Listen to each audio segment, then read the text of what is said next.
Hey, what's going on, everybody? Welcome to another Friday. We are Heavy Metallurgy, and it's great to see you. Good to see some folks in the chat today, and I'm joined by two very handsome young men here. Who are they? Well, Where? one This trying to take my job? Than me. To my Fuck left, those guys. I've got experience. I don't care if they're young. to my left is the best co-host that dwells on the internet. Alan, how you doing? I'm doing all right. We're getting through another week. Looking forward to hanging out with you guys tonight. Looking forward to hanging out with folks in the chat. Already see one or two folks I haven't seen before, so welcome aboard. And some recent additions like Mendoza. Glad you made it back. And of course, lots of the regulars are filing in too. Folks providing some good information about the Dead by Dog festival and stuff like that. Folks are chatting about it. So that's cool to happening hear how that this stuff's going. And That's hope this everyone's weekend. been in. Hope folks that went to the show have enjoyed it, and hope other folks are keeping cool here as we get into the real grindy hot part of summer. Right on. But south of us here is Duane, otherwise known as Lazarrus. Good to see you, man. Welcome back. How you been? Thank you guys. Thank you guys for having me on. It's been quite a while, and I'm just now looking at the chat. So, yeah. Hey, Aaron, Metal T, long time. And Frosty, what's up, brother? Did Frosty start a channel I saw? He did. He has. Yeah. That's what I thought. So, sorry, guys. I've been out of YouTube for a while, so I have a lot of catching up to do, but I did catch something on that. So, Frosty, I'll get over there and check you out, my man. Yep. And Tim, hey, everybody. Alex. So good to see everybody, and guys, thanks for dragging me out of the shell, getting me on the camera again. So you bet. It's good to have you. It's good to see a lot of new folks in the chat too. That's been happening a bit. Welcome to the show, and thanks for joining the community for sure. Good to see you in the chat. Yeah. So we've got a no thought, no homework topic tonight. Alan came up with a fun one. What are we doing tonight, Alan? Well, from time to time, we always like to tell folks what's spinning. I figured maybe it's time we tell folks what is not spinning. We're going to sort of focus on albums that we haven't played in ages. It'll give us a chance to talk about a different set of records, probably some that we've never mentioned on the channel before, and kind of talk about, maybe why they haven't been getting any love for an extended time. I kind of set the minimum at we haven't played it for a year. Some of these, it turns out, we haven't played for a lot longer than just 1 year. But yeah, that's what we're going to do tonight. Awesome. And I kind of want to start off by saying, how does this happen? Well, for me, obviously, you start getting a bigger collection and you tend to focus on the new stuff that comes in. And some of these albums I've clocked in so many hours with over the years. Just having it is good enough. I can look at the album and, feel it in my DNA type of thing. So I'm always trying to give a little more room to the new stuff or old bands that I'm just now checking out. So, yeah. And, what about you guys, Duane? Well, it's funny. When I first saw the subject, it was, what's not spinning, and I was thinking, well, just do a what's spinning video and then say everything that wasn't listed. So see you next week, Duane, guys. looking for the loophole as soon as we announce the topic. Yeah.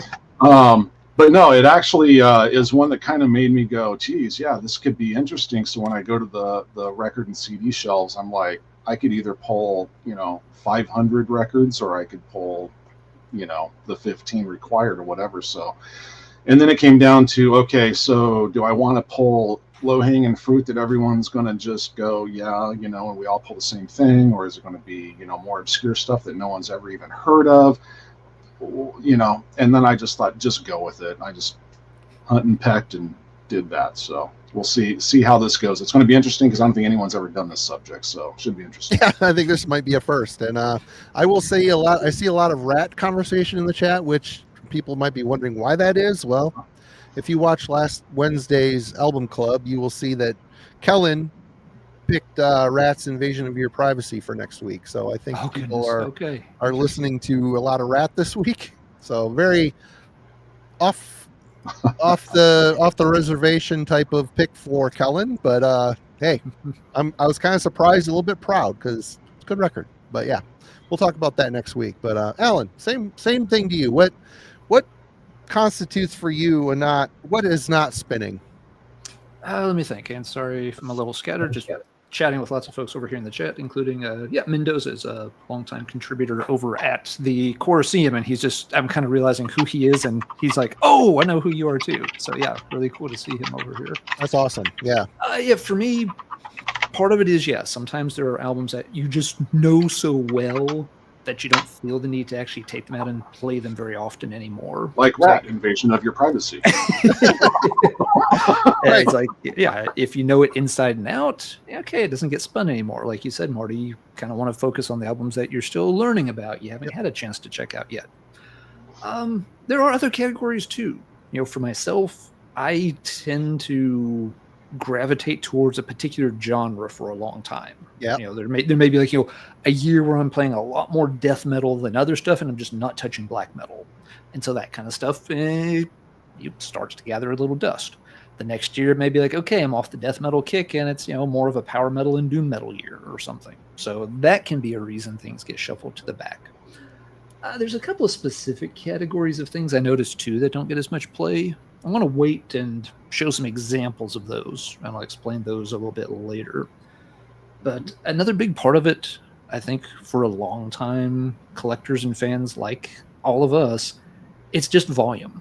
It's a numbers game. You can only play so many records per day, and once you have a collection that's even kind of medium-sized, it means you can only cycle through things so quickly. I mean, how many albums do you think to play in a normal day? How many albums would you say each of you play? There's more to that, Alan, which would be what time of the year it is, what the family condition is at the time. You're absolutely right. Is at the time, but I mean, I would say on average, because there's days where I may spin albums all damn day, Sure. and then I may go 4 or 5 days and not spin a single one, So it just really depends, Yep. Yeah, I was I thinking. don't think I can put a number on that, to be honest.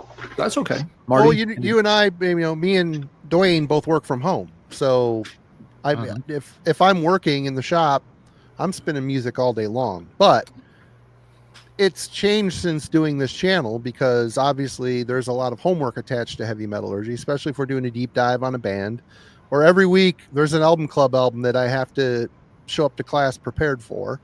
So or if I'm doing a review, or there's just so much other stuff that enters in, stuff that I may not want to listen to. And another point to bring up is passions change over the years. I mean, some of these records I've pulled, I look at them and I know I love them, but I just haven't been in the mood for years or a decade, or Go ahead.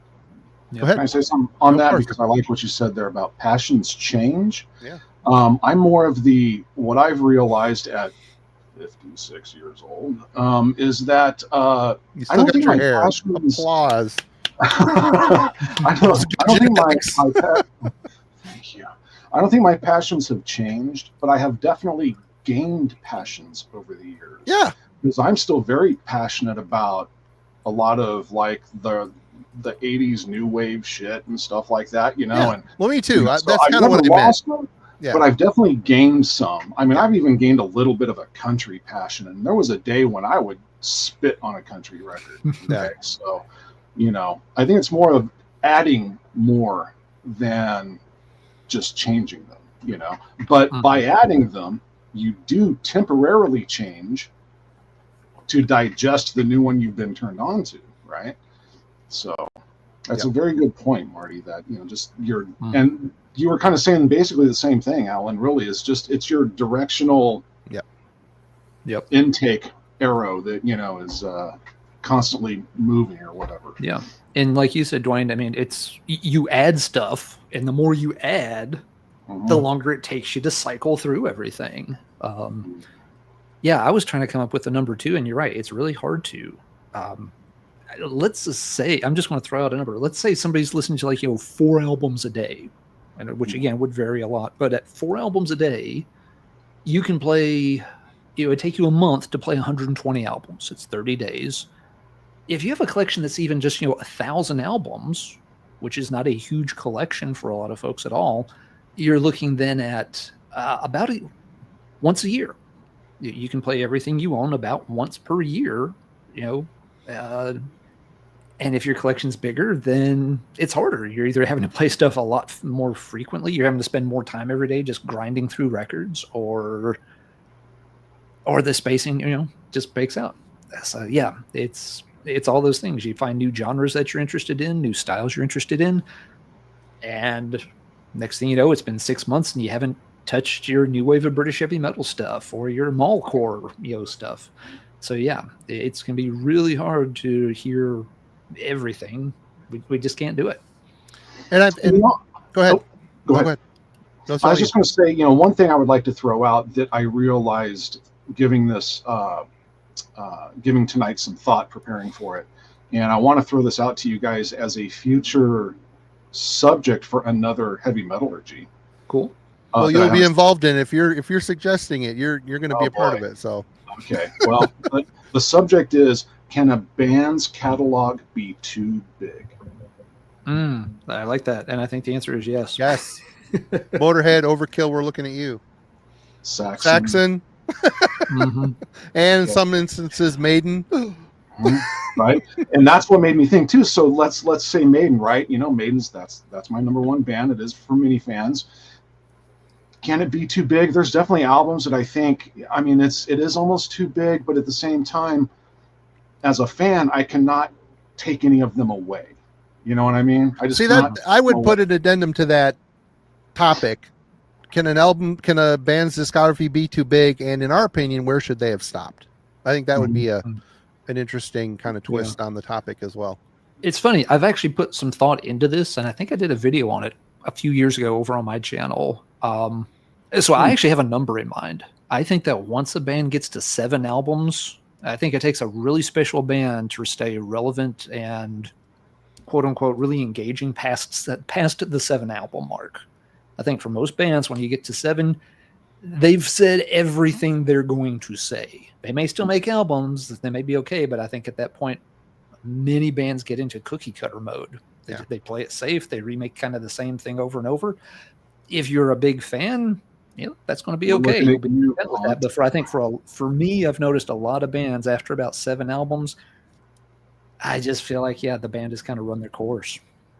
Yeah. But no, that'll be a fun topic. That'd be a fun topic. Good discussion. Yeah, I just did like a really short video on it. I don't know, 2 or 3 years ago, probably. So it'd be fun to, because I can discuss think that of with everybody else and really go positives. deeper on it. Yeah, I can think of positives and negatives to go both ways on that. To say yes, they can be too big, and ways because I'll take as much as you can dish out. Mm-hmm. Yeah. There are certainly exceptions to it. Yeah. Yeah. So I think it would be a good conversation. Yep, I agree. That's a great idea. Bands Scorpions, Halloween, Dark Throne. There's a lot of bands out there with a humongous catalog. Some have stuck the landing, some haven't. So it's an interesting one. And I do want to also say too, before we get into this, the fact that if you haven't been involved in the industry per se, and you've paid more attention to detail, you've really, every dollar you've thrown into your collection, you curated that. A guy like myself, I started doing a zine in 95, and the promo started coming, and then I got to a certain number there, and then I started writing for Metal Maniacs. My record collection, my CD collection in particular, quadrupled in a matter of 3-4 years. And I'm going through my racks looking, and there's shit I've kept that was good, but I probably haven't listened to it since the day I either reviewed it or listened to it to consider reviewing it.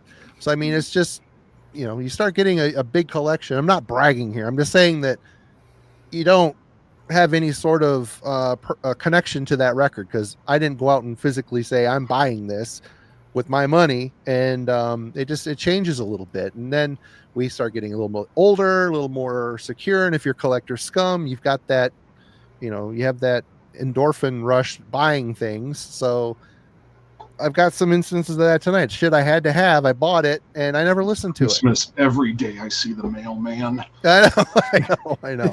Yeah, I just got 2 Halloween records in the mail today. Why? Because I've got the entire collection on CD. I'm going to get the whole collection on vinyl. I'm only 6 or 7 records away from doing that. So it made you feel good, didn't it, Marty? Oh, I loved it. I got him. Like, got a yeah, rush, didn't you, Marty? I love it. Yeah, it's nice, wasn't it, Marty? I'm not the sick little monkey tonight, am I, Marty? No, very sick monkey. Yep. Yeah. I don't the vinyl Wilson. I don't have. I've got a modest collection. It's good. I like it, but it's CDs. I've got way more CDs than I need. Someday when I'm dead and gone, my family is going to be filling a dumpster somewhere. Then hopefully my kid will take the stuff he wants, and the rest can go to hell with me. I don't care. Duane, do you have a Wilson's wondering? Do you have a estimate on your collection size? Oh God! Well, there's a Mark II to Duane's collection, unfortunately. Yeah, yeah. Had nothing happen to my collection, and I just kept going. Who knows? But the rebuilt collection, I still don't even know. I'm thousands and thousands. Dude, I will say, I would think your rebuilt collection is more of an indication of your true tastes. Oh, absolutely. I remember back when I first started watching YouTube, you were one of the first people I started watching, and you're like, yeah, I just got home from Goodwill. I couldn't say no to these. And you're showing these records. I'm like, you could have and should have said no to 3/4 of those shitty records. And you're just like, I got them so cheap, I had to go home with them. I'm like, no, leave the shit behind, Duane. Leave the shit behind. So. Right. And that was, kind of young still and getting that endorphin rush on just purchasing, and acquiring and building not the collection, but building a collection. Right. Yeah. So, this is now, people ask me all the time, how do you go about redoing your collection? And it's just what I've explained many, many times is I would rather have 15 different versions of Iron Maiden Number of the Beast from 15 different countries, 15 different pressings, whatever, and enjoy those and know that in my heart I will never get rid of those, than have 15 albums, 3 by the Beach Boys, 3 by Bachman Turner Overdrive, a couple by Genesis, which I love Genesis. Yeah. But things like that. I would rather have a more fine-tuned collection to what do I really care. And because when the collection went up, there was a lot that I didn't care anything happened to them. I really didn't. It was like, oh, that's unfortunate. But there was a lot of things that were like, oh my God, I wonder if I'll ever find that again. Yeah. And that's when I learned, I'm like, you really only care about the shit that you're worried about ever getting again. That's the stuff you want, not just anything and everything, right? But it rekindles that thrill of the hunt thing. Mm-hmm. Yeah. Yeah. Oh, so it's a much more fine-tuned collection, and quality and whatnot is definitely higher this time around. So, well, you've already kind of said it in the chat, Alan. But for people that are listening, what does your collection look like? At the moment, I have. Let's see. Make sure the numbers are typed right. I've got 647 LPs, 361 singles, 2012 CDs. And 13 cassettes. I'm a little shocked that I have more vinyl than you do. Of course, you've got. Oh, I'm not at all. You've got more collectible, worth records that are worth something than I do. But again, that's. But Alan's collection is.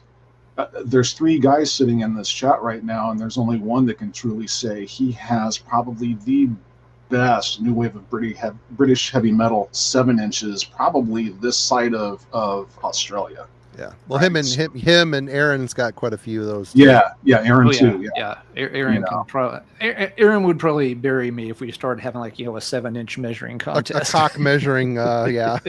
When 7 inches is not enough. Mm-hmm. So, but again, it's same thing in my situation. It's quality over quantity.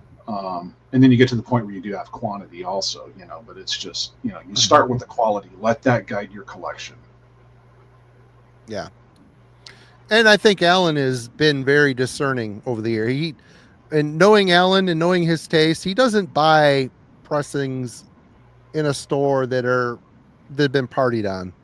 He's very particular. If the cover's maybe a little too damaged, he's going to let that one sit in the wild. Am I right? Am I right? A lot of the stuff you've shown have been clean. Yeah, I'm forgiving for certain types of wear. There are some things that I don't bother me, but there are other things that are deal breakers really fast. And that also depends on price. I have bought some really worn records because they were dirt cheap. So like, yeah, this will be fine until I find a nice copy, maybe. But yeah, certainly noticeable ring wear on the front of the cover. Probably not picking that up.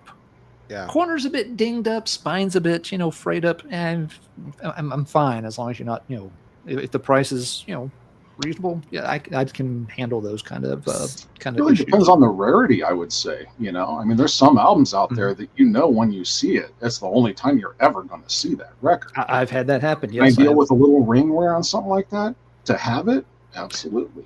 That's a good point, Duane. I have one very rare record that has some noticeable water damage on the cover, which is something I normally avoid. Yeah. At the same time, I've had exactly one opportunity to buy this record, and I bought the record. And it's just like, well, I either buy it with the water damage, or when will I see it again? I bought it roughly 15 years ago. I have never had another chance to buy that record. There you go. So and a lot of collectors with the water damage. Yeah, a lot of collectors I've noticed do that too. They will buy them and they call them fillers, right? So they'll they're filler copies. So to be upgraded down the road if and when the time ever comes, But the price has to be right. If someone's demanding top dollar for a mint copy on a fair copy, obviously, good luck. If you're willing to pay for that, well, that's on you. But you really have to kind of draw that line. But I have no problem with buying something that's not mint condition. Although I try to do that. I mean, I think every collector tries to get the best copy they can. But sometimes you do have to be willing to take some bruises on a copy to just have a copy, That what drives me nuts the worst is seam splits. I hate that, but you order stuff through the mail, seam splits happen if you get people that, both of these Halloween records I got were both sealed. So there could have been seam splits, but I'll take a seam split over a playable warp. Oh, warps are the worst. Yeah. If there's a warp in the record, it still plays fine. It doesn't skip, but it has that.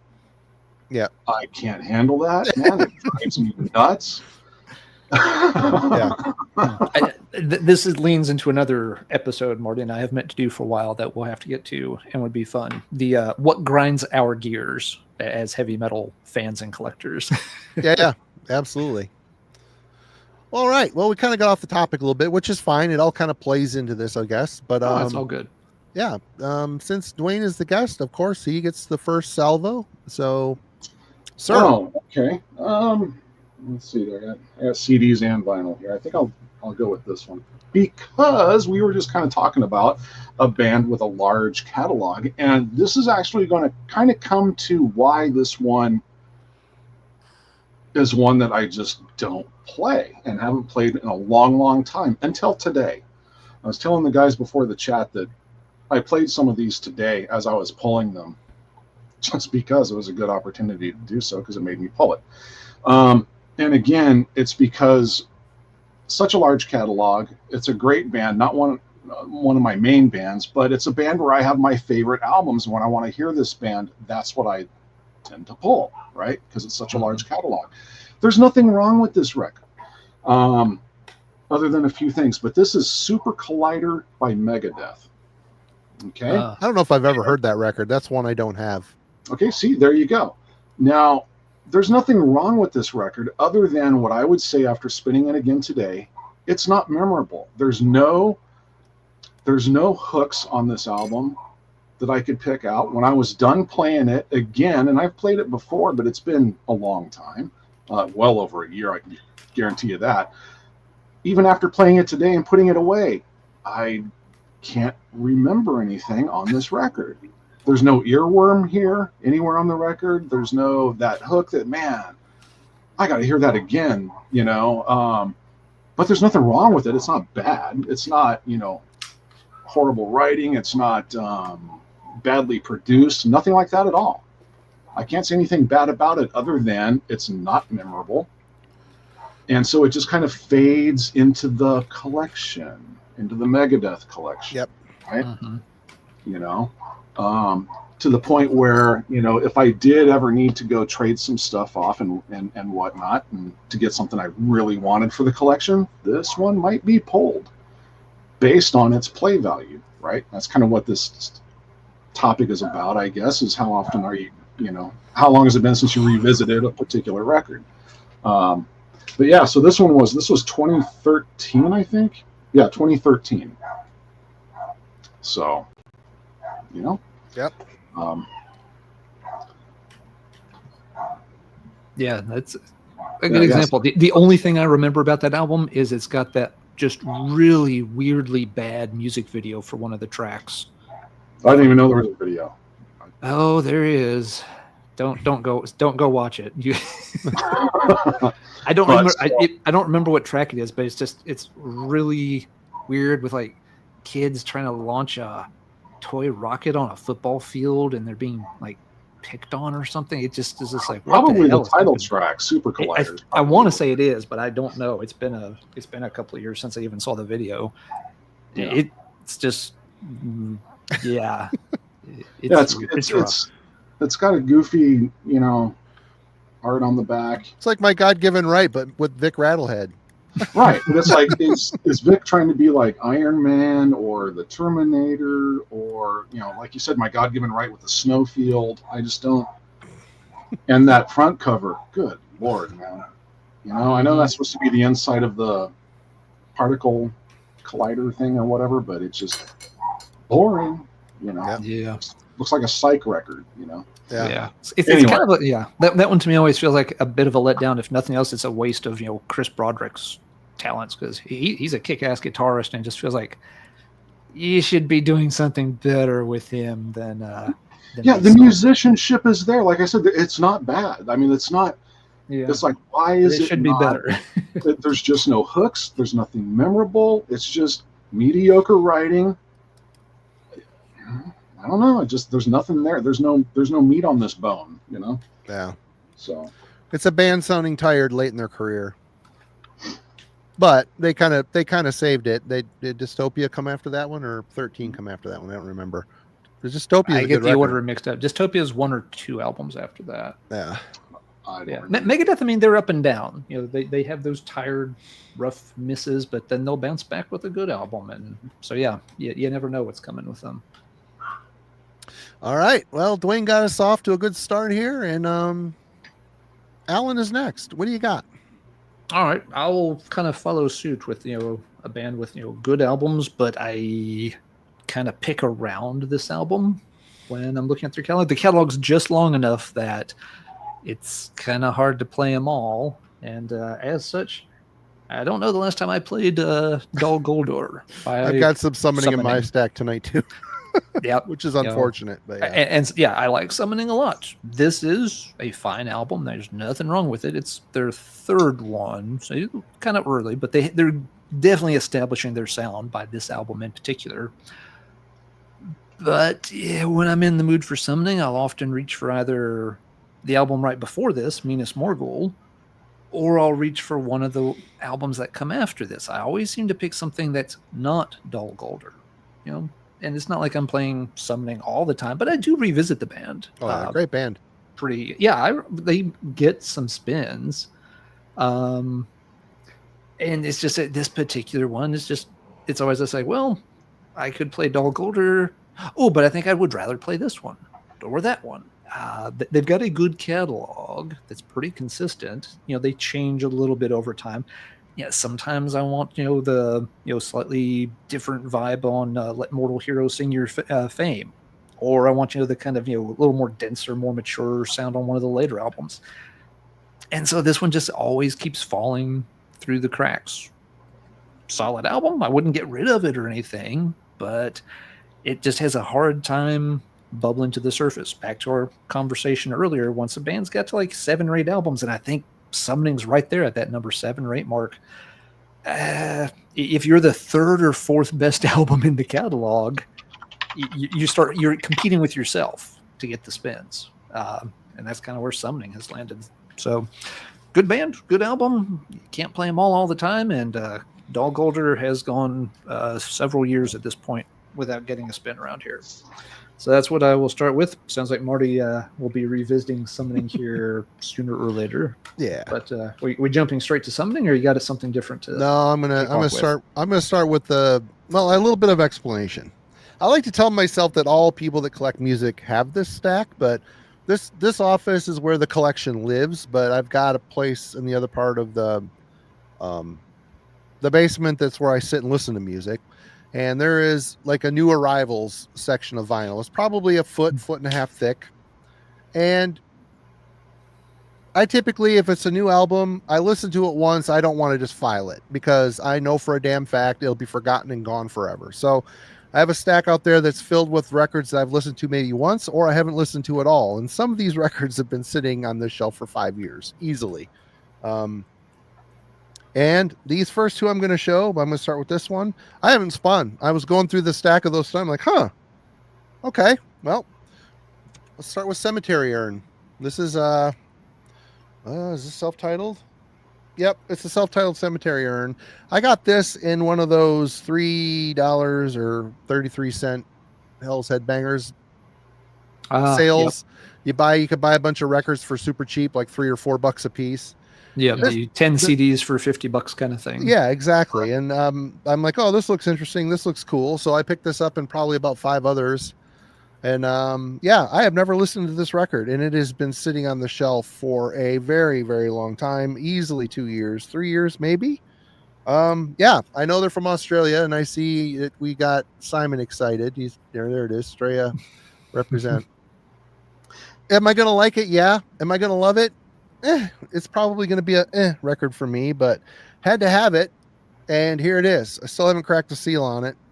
And there's a couple of them coming down the pike here that's going to happen too. But there's more in that pile. I didn't want to show off a whole bunch of stuff I never listened to. I do want to talk about some stuff tonight. So that's where I'm starting. A really good point though. And that's something I didn't think about when I pulled stuff was pulling something that I've owned for years, but have yet to listen to. Yeah. I was pulling stuff that like, I know what it is. I've listened to it. I just haven't in so long. So that's a good point. And I think every collector out there has stuff like that for sure. And what a good subject to make you open it up and listen to it for the first time. Yep. And like the 2 Halloween records, I got Master of the Rings and The Dark Ride on vinyl today. I am intimately familiar with both of those records, and to be honest, you didn't have those on vinyl? No. I've got all the old. I've got almost all of them now. I need 6 more, and I've got them all. But the old shit I've got original copies of. The newer stuff I'm getting. I don't care if they're reissues. I'll listen to them once and file them into the collection because I listen to Halloween weekly. So I mean they're in constant rotation. I just needed to have it on the vinyl shelf because money is stupid and I don't deserve to have it.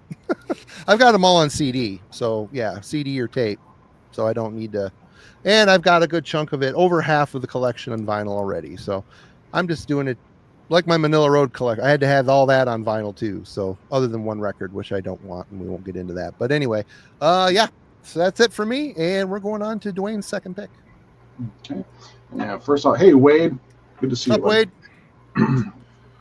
Cheers, okay, Alex. Let's see here. So this one, again, here we are. I don't know. Is the catalog too big? I don't know. But the catalog definitely changed. Here's a band where there's the first era of the band, and then there's the second era of the band. So there's bands like that, too, where they go through these phases, the band reconstruction, different members, yada, yada, yada. And this is actually a fabulous record. And I don't know why I don't pull it. I know it. I should pull it, but I think it's a band that when I want to hear this band, again, there's like the substantial, like 4 records that you must pull when you want to hear this band. You ever fall in that situation, right? So it doesn't get pulled enough. But this is Wasp's Golgotha. Good album. This is a great record, man. God, it's so good. This is Blackie when he was born again or whatever, but man, what a killer record. It's still not Black Enough. That's probably my favorite later era Wasp record. But this is fabulous, and I just forget to pull it. And so going through today, I was like, yes, this one for sure, because I need to hear it today now that I'm pulling it, you know. But I never think about it, and I don't know why. And there are hooks on this record. So I just don't know why. I don't have an answer as to why, other than I think when I'm in a Wasp mood, I have to go through the foundation records first, because that's my era of Wasp that I want to hear. And then by the time I'm done with those, I'm full. I'm filled. Satiated for sure. Yeah. My cup's full of Wasp at that point, so I don't need to continue. So it just never gets pulled. So, but it's still a good record though. Yeah, great record. Mm-hmm. Yeah, they have that record at my local shop. It's like $60. I pulled it out a couple times, looked at it, and went, I don't need this record for $60 fucking dollars. They can choke on this record for $60, but that's just me. I know it's not widely available, so I'm kind of surprised it's even at the local shop, to be completely honest. But yeah, a cool one to see that you won't come across often, but I don't think I'd be there for $60 either. Nope. All right, Alan. Let's see. I'll kind of, again, just follow suit with what Duane is leading with. Another one, good album, but I just gravitate to different albums in the band's catalog. This band doesn't have a huge catalog, but there are parts of it that I will always reach for first. I don't know the last time that I've played To Megatherion by Celtic Frost, because I always reach for Morbid Tales or Emperor's Return or Monotheist. If I want to hear Frost, I'm always going for one of those. That's funny. That's my most pulled Celtic Frost album. And it's a very good album, and I should pull it more often. Yeah, it should come off the shelf more. It's still a really, really strong album. It's not one of the, Frost has some, shall we say, controversial. They turned into Celtic Lost after that record for a long time.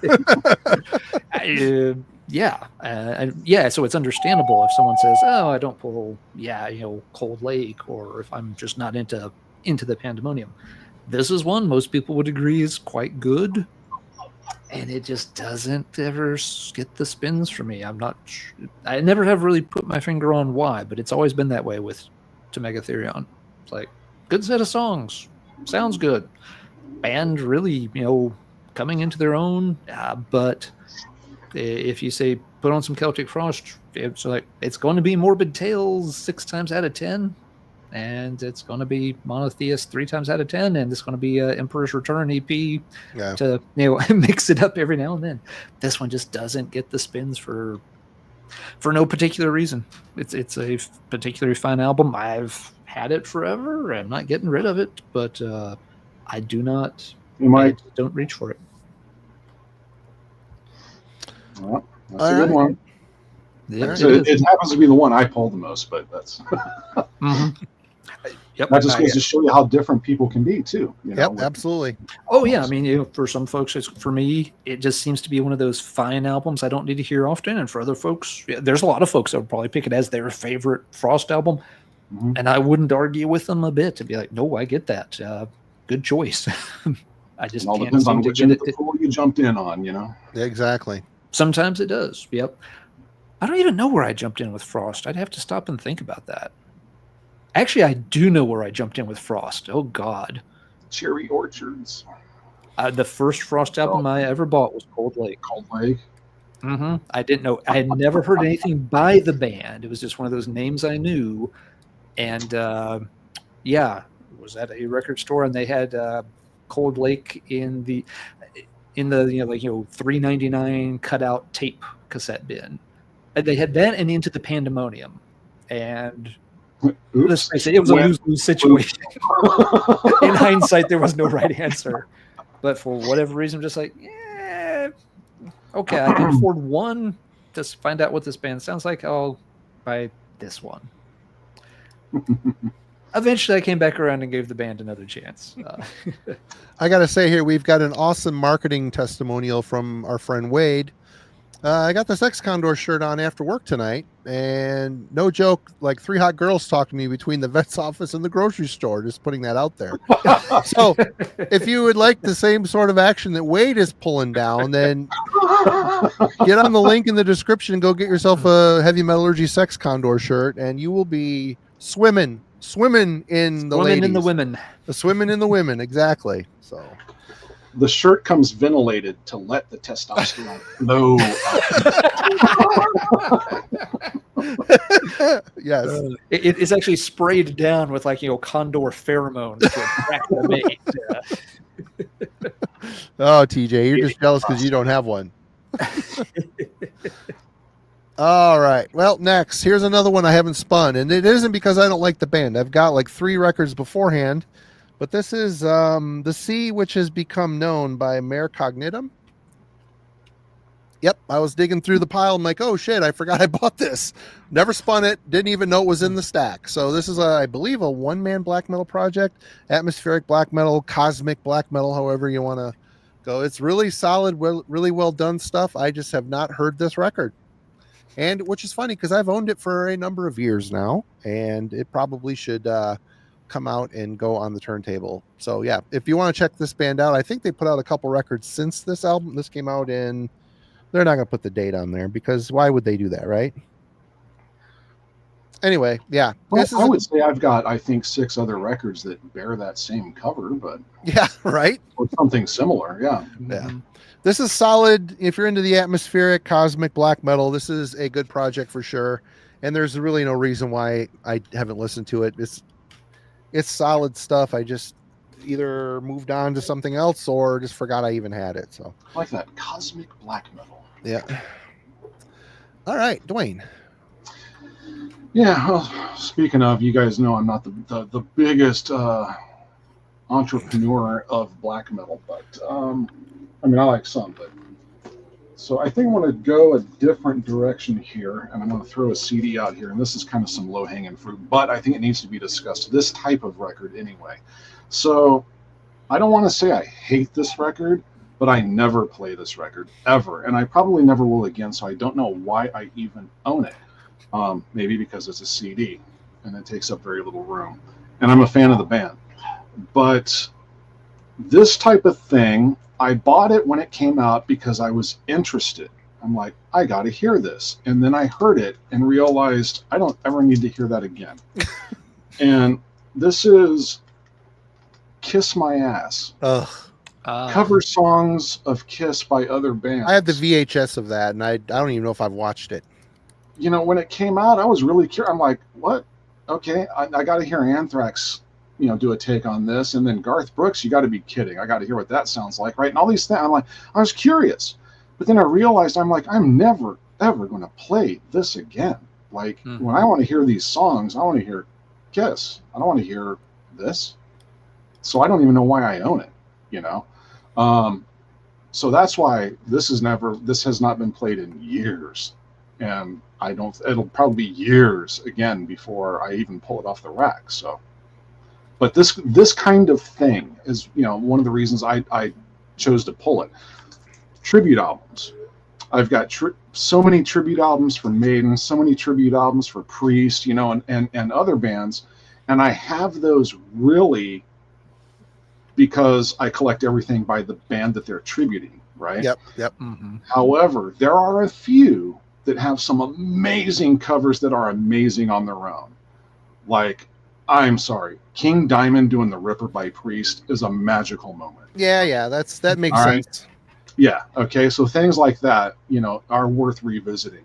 But for the most part, they're kind of really not, They're, so, yeah. What bugs me about tribute albums? You get death and black metal bands doing cover versions of like Maiden or Slayer songs, and I'm sorry, I want to hear pitched vocals on those songs. I don't want to hear death growls. It screws up. It's not the same. It's just not the same. Mm-hmm.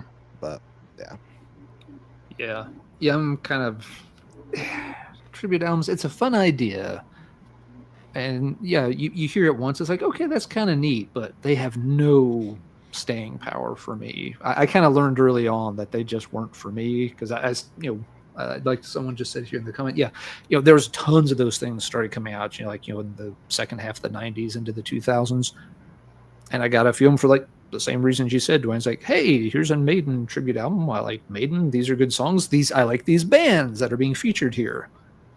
And there'd be one, maybe two tracks that stood out a little bit. And then 3 years later, it's like, I've never played this, and I don't think I'm going to again. Just, yeah. However, I will make a caveat to this, and that is that there are a couple I can think of, and I should have pulled these two just to show you guys, but I've played them. There are a couple tribute records that I can think of that are unique enough that they are fun to replay, especially like at parties and things like that. Casey Dixie doing AC/DC in bluegrass. Okay. And here is a band that's doing AC/DC tunes all in a bluegrass style. Okay. So they're not like, it's not like, oh, let's just cover the song, us doing it, trying to mimic the original, right? They're doing a whole different style. And then the other one I can think of is Pat Boone in a metal mood. Oh, yeah, I remember that one. Okay. And it's Pat Boone doing metal songs in a Las Vegas lounge act style, just for like funny party reference stuff to put on. Those are kind of unique. Yeah. And it works with some, like someone mentioned the Halloween tribute CDs. Both of those are fun because it's all power metal bands doing it. It's not like a bunch of death metal bands covering Halloween songs. And there's another one too. There's a Catch the Rainbow, I think it's called. It's members of Halloween and some other guys getting together in like a mishmash of artists and covering rainbow songs, which is really, really cool as well. It's just done really well. Again, pitch singing bands covering clean singing, right. artists. And it just, you could tell they're an influence. So they really do the songs justice. But I will say there's been a couple tributes over the years that stuck with me. The Holy Dark Throne tribute's really good. It's a bunch of Norwegian bands and others paying tribute to Dark Throne. And there's also a tribute to Mayhem that's really, really good. Is it the tribute to Euronymous one? Yeah. I do remember that one being above average, yeah. Well, no, actually there is a tribute to Mayhem where it's a bunch of like Immortal and a bunch of other Dotheim's Guard covering Mayhem songs. So that tribute to Euronymous is cool too. That's a cool CD as well. So there's a few out there that have stuck over the years, but a lot of the Dwell stuff was just garbage. They churned them out so fast. Yeah. Like that Chip one, money grab. That's what I see. Oh yeah. Yeah, they became that really fast, sadly. And really, Garth Brooks didn't do anything different or interesting to that Hard Luck Woman song. It's already a country song, essentially. Yep. Yeah. You just put a little twang to it, and that was about it. Yep. All right, Alan. Hey, Jason. Good to see you in the chat, man. Jason's still not quite sold on branching out into the Halloween. That's okay. Well, we'll just say that I got a VCLT from one Jason Hook that it was Keeper of the Seven Keys Part 1 from him. So he has had Halloween in his collection. He has listened to Halloween in his free time in the past. Just saying. Yeah, but then he purged it. But that it is past tense. Yeah. What's up, Scott? How you doing, man? Let's see. All right. So here's tributes. That was a good category to bring up, Dwayne. I didn't think of that. A category I did think of is represented by this next pick. This one I had to replay a little bit to even remind myself what it sounded like. It has been that long. It is an anthology by a band from Denmark called Force Majeure. Get out of the case. It's a little glary here. So this, underground metal band from Denmark, active in the late 80s and early 90s. Recorded at least 3 demos, and they're all on here. It's a very 2000s cover. Yep. I think this came out, I want to say like around 2008, 2010, not sure. It's was it Steel Legacy? Yeah, it's a Steel Legacy release. And it's not bad. the band, it's funny. They've got a couple of little characteristics that make them sound like Evil and Merciful Fate, fellow countrymen. They've got slightly odd vocals. They've got really good guitar work. I think the songs are a lot more straightforward in construction than what you would get from Merciful Fate or Evil. But yeah, I would bet I haven't played this in 10 years. I can't swear to that. I don't have data going back that far on when I play things, but it's probably been at least a decade since this got spun. I had to play a few tracks of it this afternoon just to remind myself what the hell it sounded like. I was like, oh yeah, the Danish band that's not Merciful Fate or Evil. Okay, gotcha. This one represents a category I don't go back to very often. It's the anthology kind of thing. Now, I like anthologies for bands like this because this kind of band never got any attention back in the day. If they don't get the anthology treatment, they pretty quickly just get buried in the sands of time and nobody would remember them. There's not enough of those old demo cassettes to go around and circulate. They're just not going to draw a lot of eyeballs if you upload them on YouTube. So it's cool when these bands get their anthology release, but they just often don't have a lot of replayability for me. There's a reason a lot of these bands did not go on to make multiple albums. The band just wasn't that stable. Maybe they're kind of mediocre songwriters. Maybe, musical level's not quite high enough there to really, make an album's worth of good material. And so when you get these anthologies, a lot of times it's the stuff by the bands that, they honestly just weren't quite good enough to get over the hump. There are exceptions to that. I've got anthologies by some bands that were really good. But then you run into the next problem, and it's highlighted on this one. Yeah, this one's got 13 tracks on it, so there's a lot of songs, but they represent demos from 3 different years. There's tracks from a demo from 1988, you've got a demo from 1990, and a demo from 1991, and then you've got bonus video tracks. And so when you're trying to listen to it, it's like, okay, first 3-4 songs go by, and then the next track sounds completely different. And you're like, what's going on? Oh, well, this one's from 2 years later. And you check into it's like, oh, well, 3 of the band members had changed by then. And they're recording in a different location. So the sound quality is all completely different. And you do that for a few tracks. It's like, okay, now there's another big shift in sound. What's going on here? Okay, now we're on to demo number 3, and they had a new vocalist, and they'd gone in a slightly thrashier style, and it makes it really hard to sit through a straight listen because there's no continuity across the entire release. Mm-hmm.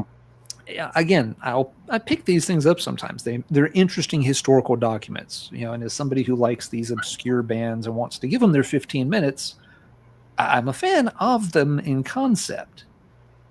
But in reality, when I buy these things, I play them a few times, I read all the liner notes to learn about the band, and then I shelve them, and a lot of them don't get spun very often because there's just not enough really, high quality material there to bring me back.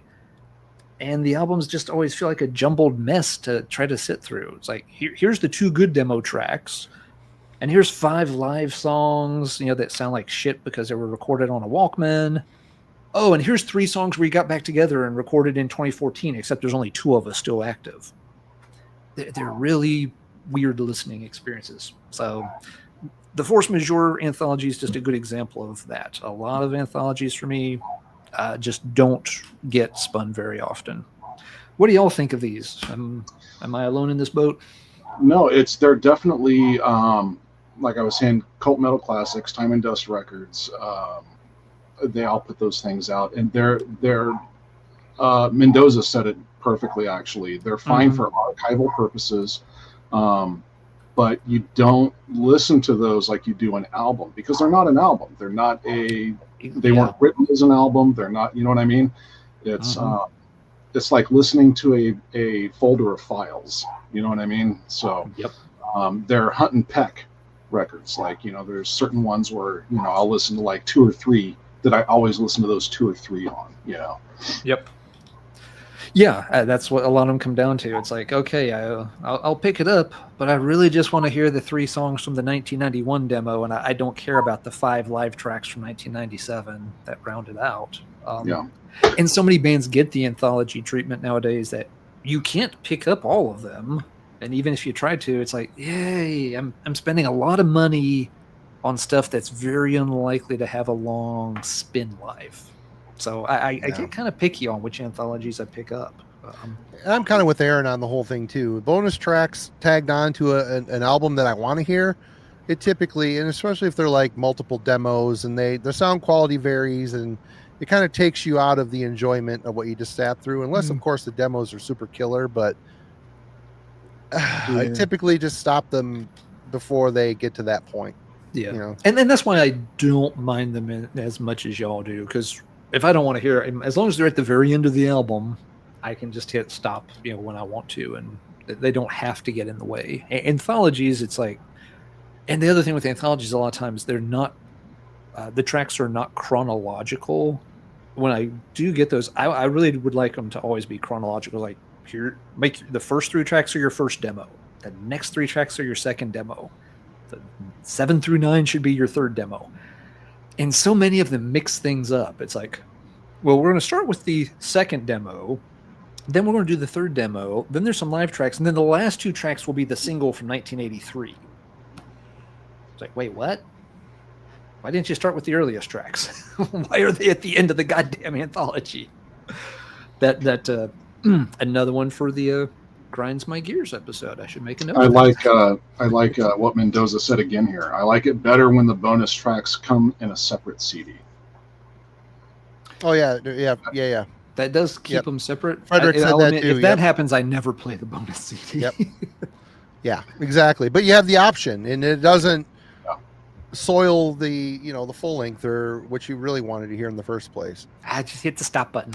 Yep. Just exactly. I would rather. I think I would rather have them on one disc and just be able to hit the stop button, because I'm never ever going to play that second disc. I was doing that with what was it, Ace of Spades yesterday. Got to the last track. It's got 3 bonus tracks, and I was just like, nah, don't want to hear those. Hit stop. Yeah. A good album should leave you wanting more at the end of it, not making you want to turn it off. So. Right. 100%. All right, Marty.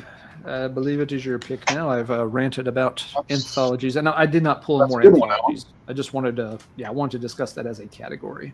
That's perfect. Yeah, good pick. Thank you. Good pick. I didn't think of that one either. Never heard of it. Yeah, good. Awesome. It's not bad. Yeah. If you see it cheap, I'd recommend picking it up. But you may not spend it a whole lot of times, but it is cool. Yeah. All right. Well, this is the last one that I have not heard that I've pulled for today. And this is a $20 spin release. This is Enigmatum with Deconsecrate. There's a time where I was, trying to say, okay, I'm going to do my research and get boned up on this whole OSDM thing.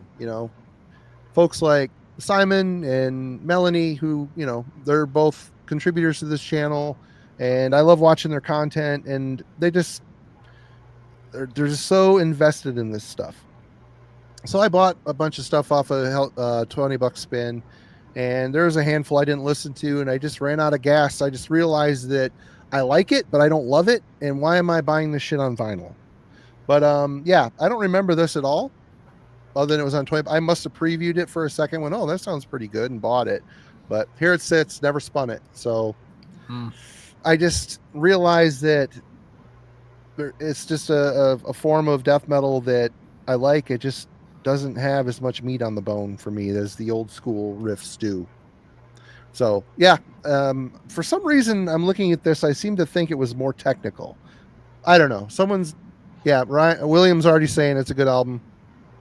Yep, a few folks seem to say it's pretty good, but some folks are also agreeing that they haven't spun it a lot. So I still feel bad. I wasted money for just to sit on a rack that it's like the dead zone in this house when it comes to music. So I don't know. Maybe we'll put it on there. Simon only listened to it a couple of times. That tells me a lot. Sounds like I screwed up for sure. Yeah. But. And just for folks, if they didn't notice, $20 Spin does have a sale going on through their website right now, not through Bandcamp, but over on their website. They've got their summer clearance. A lot of things are marked down pretty noticeably. So if there's some stuff from the recent years that you did want and haven't picked up, and you've got some money to burn this weekend, $20 Spin does have some decent prices on things. I'm not ordering anything myself, but there's some decent titles at some good prices, I think. Hashtag sponsorship. $10 Spin sale. Yep. All right. Duane, you're up. I'll be right back. Okay.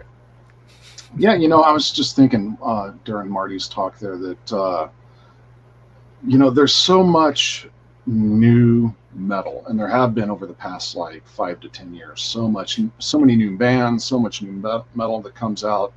Just look at the new wave of traditional heavy metal YouTube channel, and there's been so many times that I've like, wow, God, that sounds good, and I'll order it, and it comes in and I'll spin it like for a week, and then it gets shelved and I never revisit it. There's just so much good stuff that it's hard to only allow.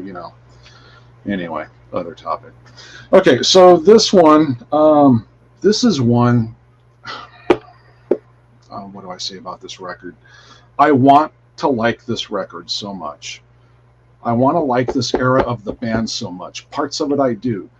But this album is a bloated behemoth of... I just can't even really describe it. Parts of it I really like. I have to really be in the mood to try and digest it. And I can never seem to digest the whole thing because it's just so big and it's so samey. But... the Blacklight Bacchanalia by Virgin Steel. Yeah. Okay. Yeah. Now, this era of the band, this is David doing his this is all. I take it as like this. It's just all about me at this point, And I don't understand still what he was going for with this. I've been trying for years to get this album, to understand this album for what I think he's intending it to be, and I'm just not grasping it. It's very Man of War meets Shakespeare. Yep. I guess his whole tag, that romantic, barbaric, yes. opera metal, is yes. The phase just explains it. Yeah. But I think it's too big. I think there's...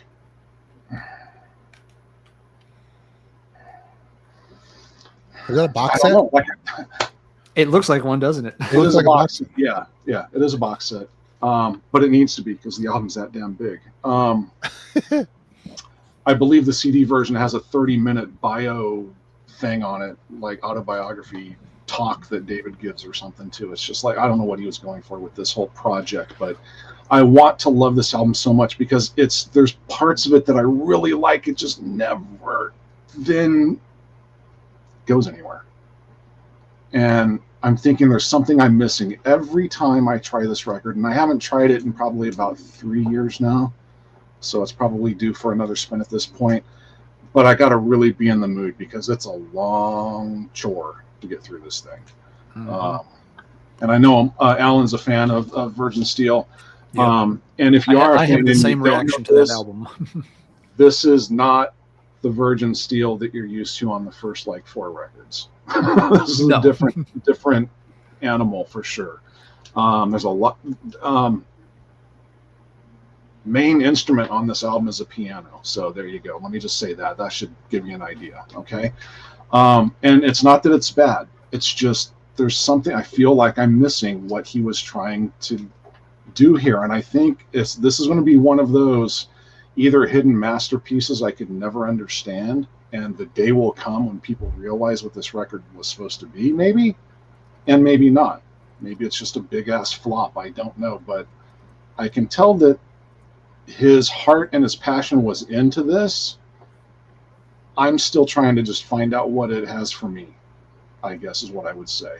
Uh-huh. So, but if anybody out there likes Virgin Steel and you don't know this or this era of the band, YouTube a little of it and give it a taste, and you'll see what I'm talking about. Yep. So that's a good pick, Duane. Yeah, albums like that where they are super long, so that it feels like a big investment of time to sit through them, even if you do like it, and it just feels like, yeah, I could play that, but God, that's going to be 79 minutes. I could play 2 other albums in that span of time. Maybe I want to. Maybe I don't want to devote that much mental energy to getting through one record. I have the exact same issues with Black Knight, Bacchanalia. Like Virgin Steel, that album seems like it's got potential, but I never feel like sitting through it to try to figure it out. I feel kind of the same with the one, I think it's the one before that, Visions of Eden. It's another one where it's just like, this album goes on so fucking long, I can't do it. So I hardly ever play them. Yeah.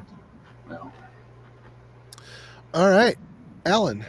All right, since Mendoza is here from the Colosseum, I'll bump this to the top of the stack because this one I've got from somebody at the Colosseum years ago. And it's a really good album, and I just loved it when I got it, but it's just kind of gotten buried on the shelf. It's a band called Voltax. They're from Mexico City. The album is called Fugitive State of Mind. It's their second release. And if you've never heard of Voltax, they've done a few albums over the years. It is just very good, high energy, traditional heavy metal. It's not really power metal. It's not speed metal. It's not thrash metal. It's just very good, high octane, headbanging heavy metal. They do a really good job on it. A lot of fun songs. One of the band members, I think it was the guitarist Diego, was a regular on the Colosseum for a long time. And he may still post over there. I don't check in very often. But I think his name on the site was Mex Defender of Steel. Yeah. And yeah, we were just, chatting. He was always a really cool guy. He sent me a copy of this as VCLT just so I could check out the band. And yeah, I was just like, wow, that's really freaking good. It stayed in rotation for, quite a while when I got it. And I would go back and replay it from time to time. But it's got to be a minimum of 5 years since Voltax has made it into the CD player. They've made other albums. I've checked out at least one of them, and that one sounded good too, but I've never tracked down any of the others. And it's just become one of those one-offs on the CD shelf that, I'm going through looking for something to play, and it's like, Viper, Virgin Steel, and then I'm on to the W's. It just never quite catches my eye and makes it out. But yeah, if anybody's ever seen Voltax CDs, cheap or in a used bin and wondered what the heck it is, definitely worth picking up. Good stuff. It just fell off after a while. There's some very good songs. I remember DXM is really good, and I think A World Gone Mad also, like real high energy headbanging kind of material. But you can't play them all the time, and this one has not gotten played for quite a while. But yeah, shout out to folks. With Diego and others. I checked, the band is still listed as active on Metal Archives. I hope they're still doing well. I did enjoy the album quite a bit. I should revisit it. All right. Oh, this one, I don't remember when we did the Candlemass dive with Jurgen, wasn't it?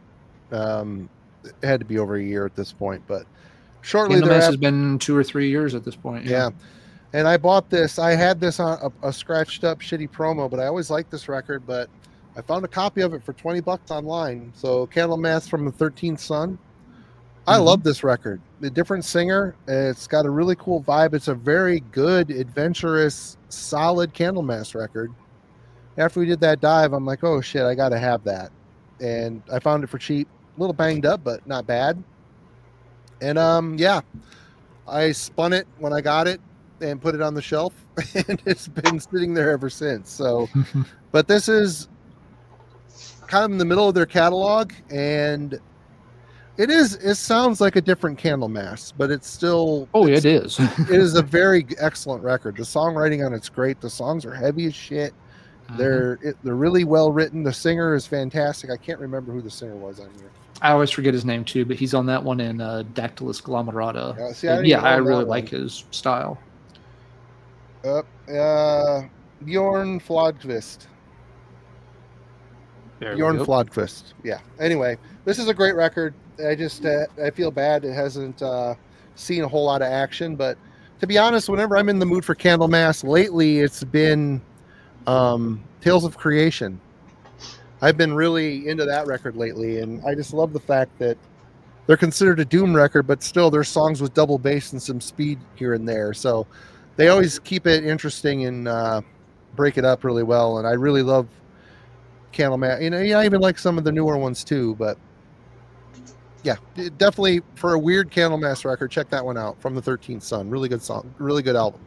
Yes, we talked about Candlemass with Jürgen back on episode 44. It's been 3 years and change. Yep, I bought I spent 20 some bucks for that to listen to it once and to sit on my shelf.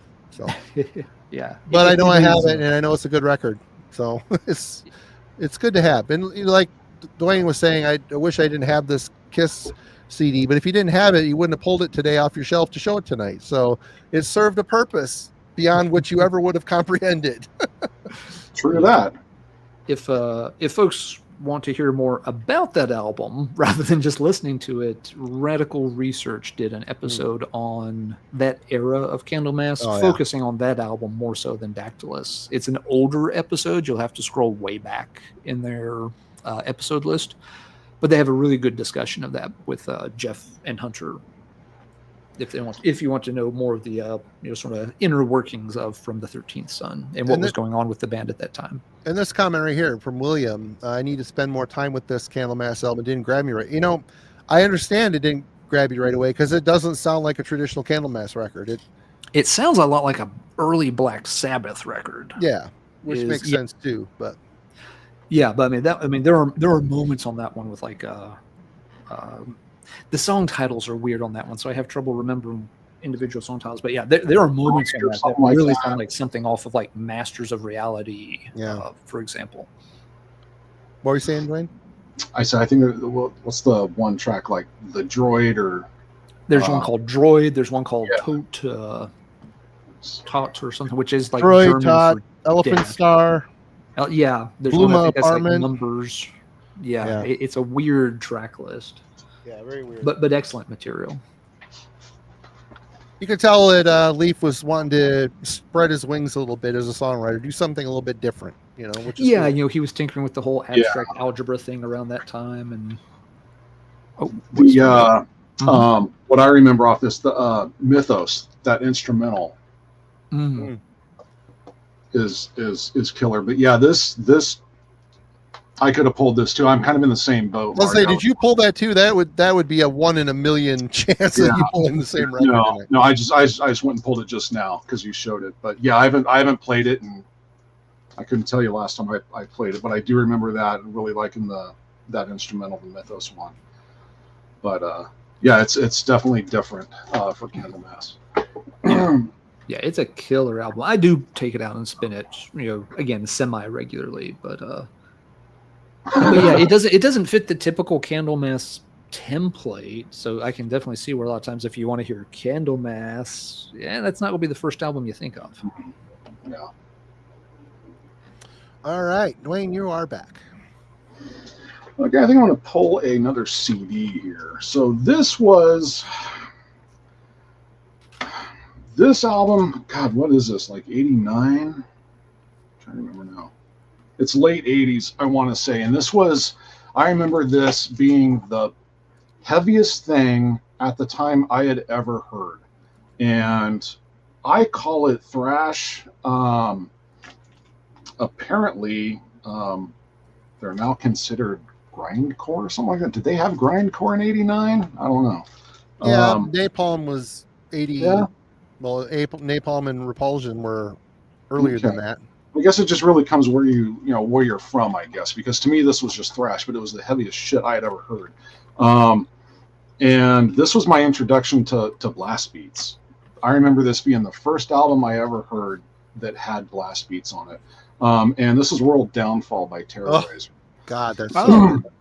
Mm-hmm. That album And- rules. Yeah, and I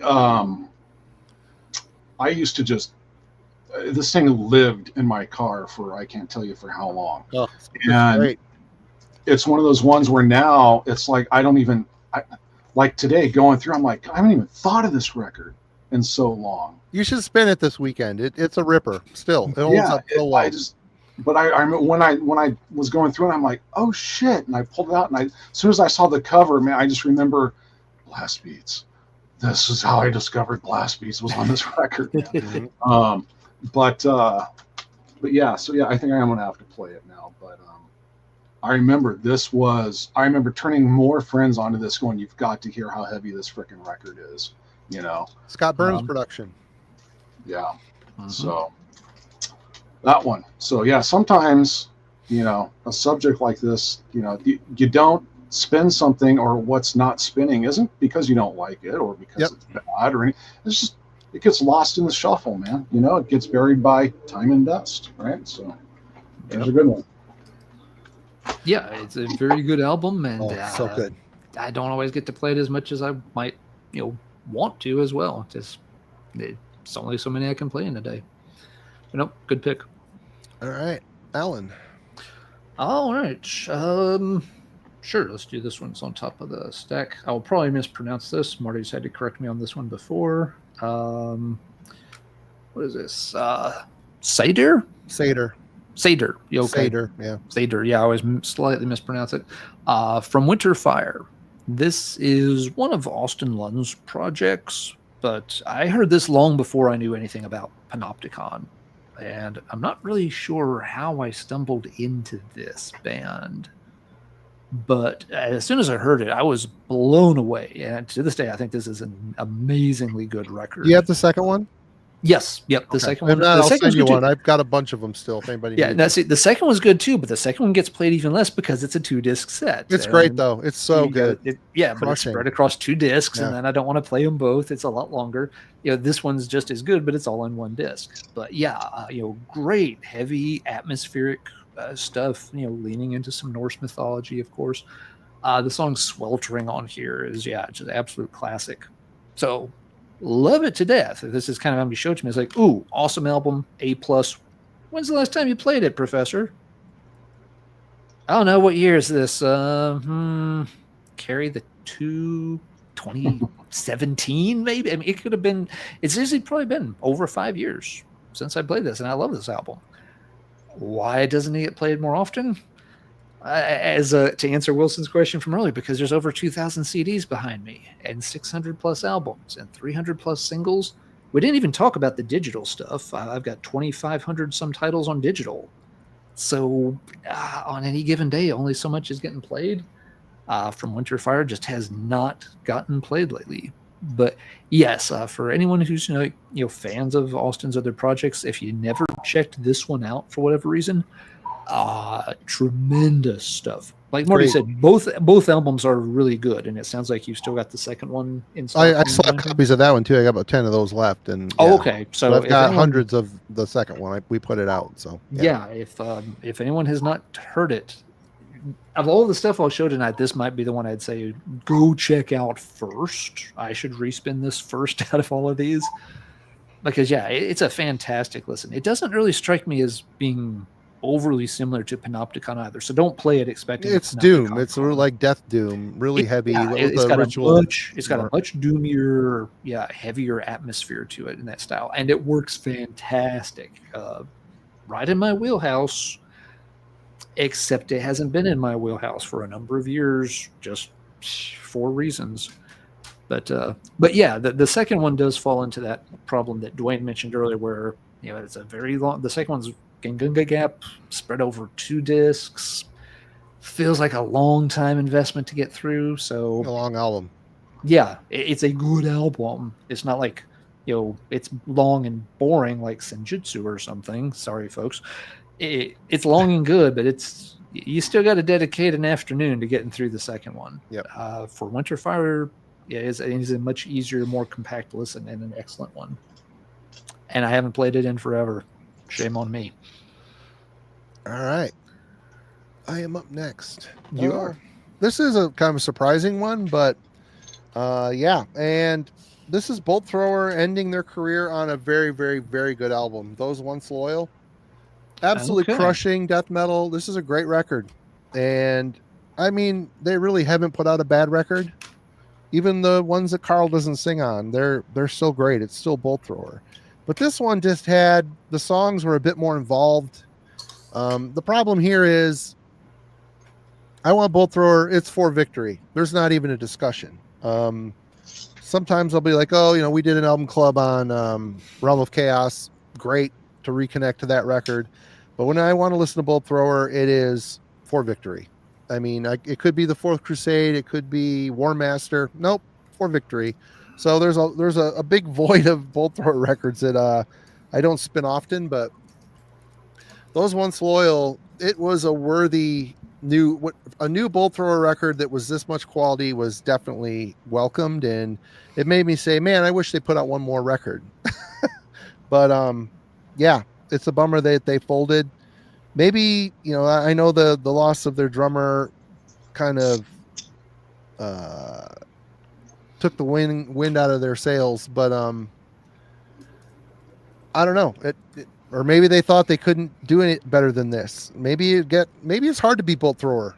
I don't know. You know, you're definitely kind of typeset into a certain style that they've been nurturing for many. They made one kind of change. They went from kind of a crust punky grind band to, you know, mid-paced death metal soldiers. So I don't know, but this is a great record. I don't spin it because I don't like it. And plus it's on vinyl, and it's easier for me to spin CDs just because it being in the shop or whatever. But so vinyl has to be a special occasion where I'm sitting down and not bothered by anything. I can just sit down and enjoy listening to a record. So Bolt Thrower for me is a lot like Summoning, who we discussed earlier. They've got that like 7 or 8 album catalog where even some of the good albums, they just, there's too many that fall a step or two ahead of it to ever get to those that are in the middle of the pack. Because there's nothing really wrong with that album, but I'm in the mood to play some Bolt Thrower, guys. I'm going to go back there and pick a Bolt Thrower album. What are the odds that I'm going to pick Those Once Loyal over Realms of Chaos and over War Master and over Fourth Crusade and over For Victory and over In Battle There Is No Law? Yeah. I mean, it's a decent album, but it's like 6th or so in my Bolt Thrower ranking. So when does it get to rise to the top? And I feel like, you know what? I want to listen to Bolt Thrower, but I want to hear my 6th favorite Bolt Thrower album today. You have to force yourself sometimes. Yep. And then it almost is like I'm just genuinely going to pick it because I haven't picked it in a while. But then you're sitting there listening to it like, God, I wish I was listening to For Victory right now. Damn it, why am I not listening to For Victory? Yeah. You get halfway through and you're like, It's a charity listening. Yeah. There you can put it back on shelf. See, I don't need to touch it for another decade. You got to give them the pity spin. The pity spin. Here you go. Let's put the spoke through the center hole just for old time's sake. Oh, I love it. I'm so stealing that. I'm going to give it a pity spin. Pity spins. Yep. I had a feeling we'd find a new slogan tonight. The pity spin. Welcome to the pity spin. Yep. It's not you, Those Once Loyal. It's me. Yep. Oh my goodness. All right, Duane. Hey, real quick, off topic, because I was looking at Rheinpest's thumbnail image there. And I don't know why, but it makes me think of Slaufeg. Did I see that Slaufeg dropped a new record? Do you guys know? It's an EP. It's an EP? Yeah. If you were watching the reviews on Heavy Metallurgy, Alan and myself did a collaborative review on that. Oh, okay. Well, I'll have to go back and watch. I already told you guys I've been busy. Sorry. No. I know. Yeah, Duane, it's like 6 songs, 20 minutes, and it's a follow-up on the Traveler story. Yeah. So it's a concept EP. Oh, okay. It's like Traveler part. I think they literally call it like Traveler Addendum number 1. Yeah. Good. It's good. Traveler's still my favorite Slaufeg, so it's good. Same so here. Good. I know. Okay, cool. Yeah, I thought I saw something about that. So, yeah, I saw his thumbnail. I'm like, that makes me think of Slaufeg. Okay. All right. Let's see. Okay, I'm gonna go. So here's one. Oh, I got to where- put this out, Coven. I know you meant War Master, but Warm Aster. I don't. That sounds like a cool bolt Realms. thrower bootleg, maybe. Realms of War Master. Yeah, Okay, so a here's funny one typo that where- popped up. Again, kind of a big catalog, and it just kind of gets. I kind of forget about this record. And it's an early one, which is rare because usually the early records on a large catalog band are like the best, you know. And this is a phenomenal record. Every time I do listen to it, I'm like, fuck, this is a good record. Why do I not listen to this more often? And it's just because when I want to hear this band, like I said, I tend to go, and like you were saying, Alan, you tend to go for a certain handful that are the staples, and you don't get past that. But Night of the Storm Rider by Iced Earth. Oh, I haven't spun that in 1,000 years. either. Fucking awesome album. It's a great you record. know? Killer. Good God, man. You know, when I listen to Iced Earth, I'm like probably 90% of their fans. I want to hear Barlow, right? You know, who doesn't want to hear Matt Barlow sing anything? You know? Yeah. But, you know, Greeley on here, just this album just smokes, man. And Schaefer's riffs on this album are just spine crunching. They're just so good. God, I love this album. And I don't know why I always forget to pull it, you know, other than, yeah, I mean, you always want to hear, you know, Something Wicked This Way Comes or Horror Show, or, you know, you always want to hear those. And I forget about this one. And man, this is just a masterpiece.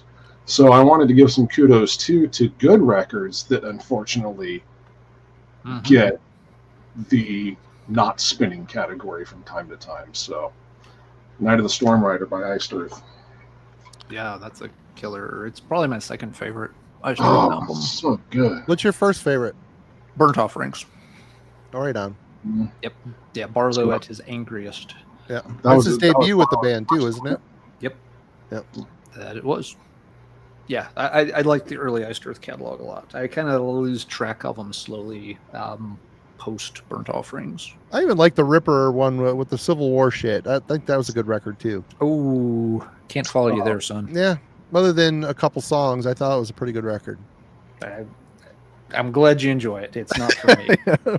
I think had it come before the Barlow era, it probably I would have digested it better. But trying to follow up the Barlow era, That's tough shoes. Yeah. it's just too different. I mean, we all know Ripper is can rip, but Barlow's voice is too unique. You know, it's Yeah. Yeah, it is nothing against Ripper's voice on that album. It Yeah. just that concept didn't come together well for me on that album. Just didn't. yeah. Not their best set of songs. All right, Alan. Okay, let's see. Yeah, let's go with another good album here that just doesn't get spun. There's a stupid reason I don't play this album more often, but it is. We are talking about Dawn. We're not talking about Slaughter Sun, to be clear. This is the 2 CD set that has both of them in it. So it's the debut album. It just doesn't have the cover art here. Maybe it's inside somewhere. Let's look. What? It's the first Dawn album that I never go back and play. Oh, okay. I was gonna say, I don't listen to that one much either. I love the EP and I love that one. Slaughter Sun is just the first one's really great too. I just it. Yep. Here we go. Yeah, they had it in the booklet. Yeah. So the first Dawn album, I like it. It's a cool album. One big reason I never play it is I for the life of me can't remember the damn name of the album. And I'm looking on archives right now. Nair Solon Gar Nipper for Evoger? Are you Swedish? I Holy shit!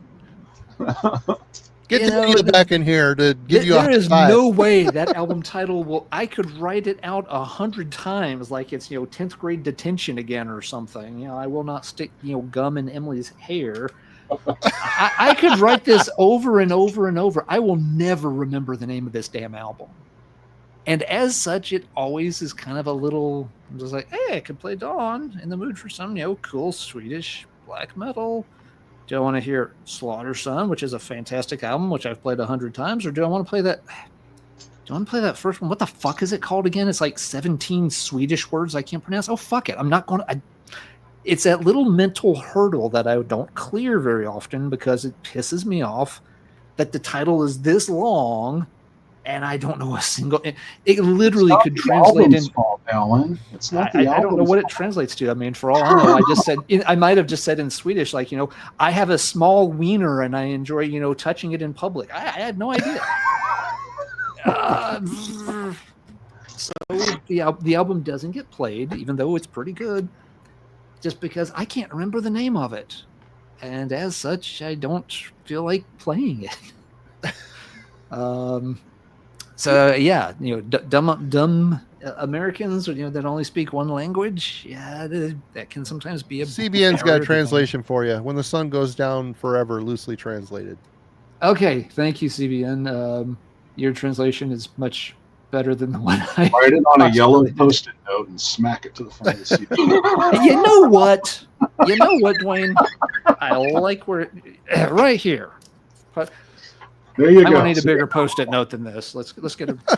You go ahead, Marty. I'm taking Duane's advice. Let's get the full-size post-it note.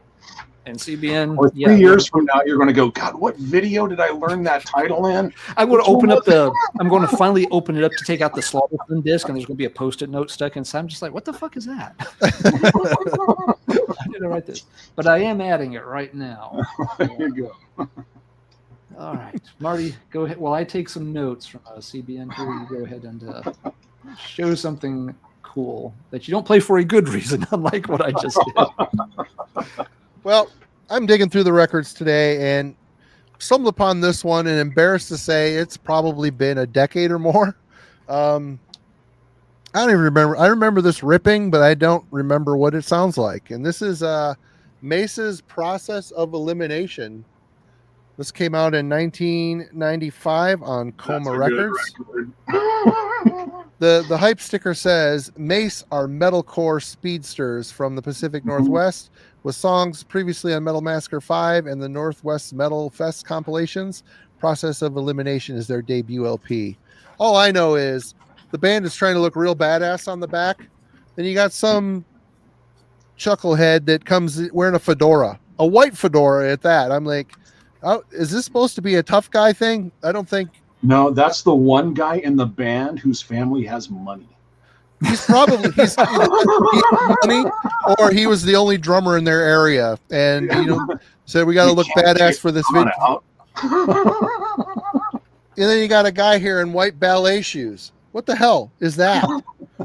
Yeah, NMC promo, the local college station. I picked this up many years ago, spun it, and like, wow, that rips. And it must have hit the shelf, and I couldn't hum a single song on this thing. So this is coming out of the pile, if anything, tonight, and it's gonna maybe even get listened to. It doesn't even have a fucking dust jacket on the inside. So I'm gonna spruce this up, give it a little life. I don't even have it in a bag because it's a got pretty a seam partied on. split. That's why you don't play it more. Yeah, it's being split on there. It's got writing all over it. You got a thumbs up from Scott on that one here. A couple of other folks too. It's a good record, man. I remember thinking it ripped, and I don't know why it never got more love, other than I bought a bunch of the WNMC got rid of their metal program, and I had a friend that had a show there, so I went there and found where all their metal records were, and I talked to the program director, and he let me buy all of them for $1 a piece. So I just bought it in mass, and it came in a big chunk of records that I listened to. Some I was very familiar with, others like this I'd only heard this first time spinning it. So it's been a decade, if not more, since I've spun this. So that's getting fixed tonight or tomorrow. So I'm gonna drink the rest of my PBR 12-pack and listen to Mace tonight, I think. So yeah, I'm glad it's gotten just like listening to a train ready to do great ripping leads all over it. I'm busting that out tomorrow. Yeah, I'm just here for the fedora, man. The white fedora and the handcuff belt loops through the belt loops, the handcuffs. Yeah. Tough shit. Remember back in the day how us metalhead wore like the black fingerless gloves, right? With the knuckle holes in them. That dude is the guy that wore white ones. Right? And he had his hands. He always did this. Heavy metal. Scarf. That's They're like, dude, we can live with the fedora, but fuck off with the scarf. The scarf stays in the car. Yeah.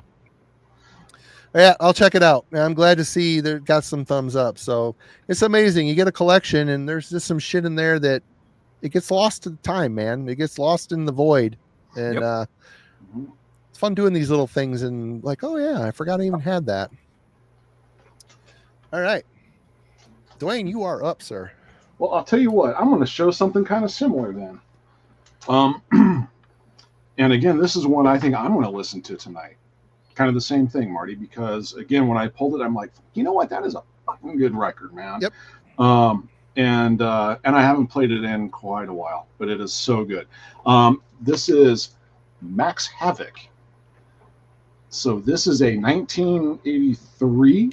Yeah, 1983. So you can see the Max and the lightning, MAX, and then Havoc and the lava here.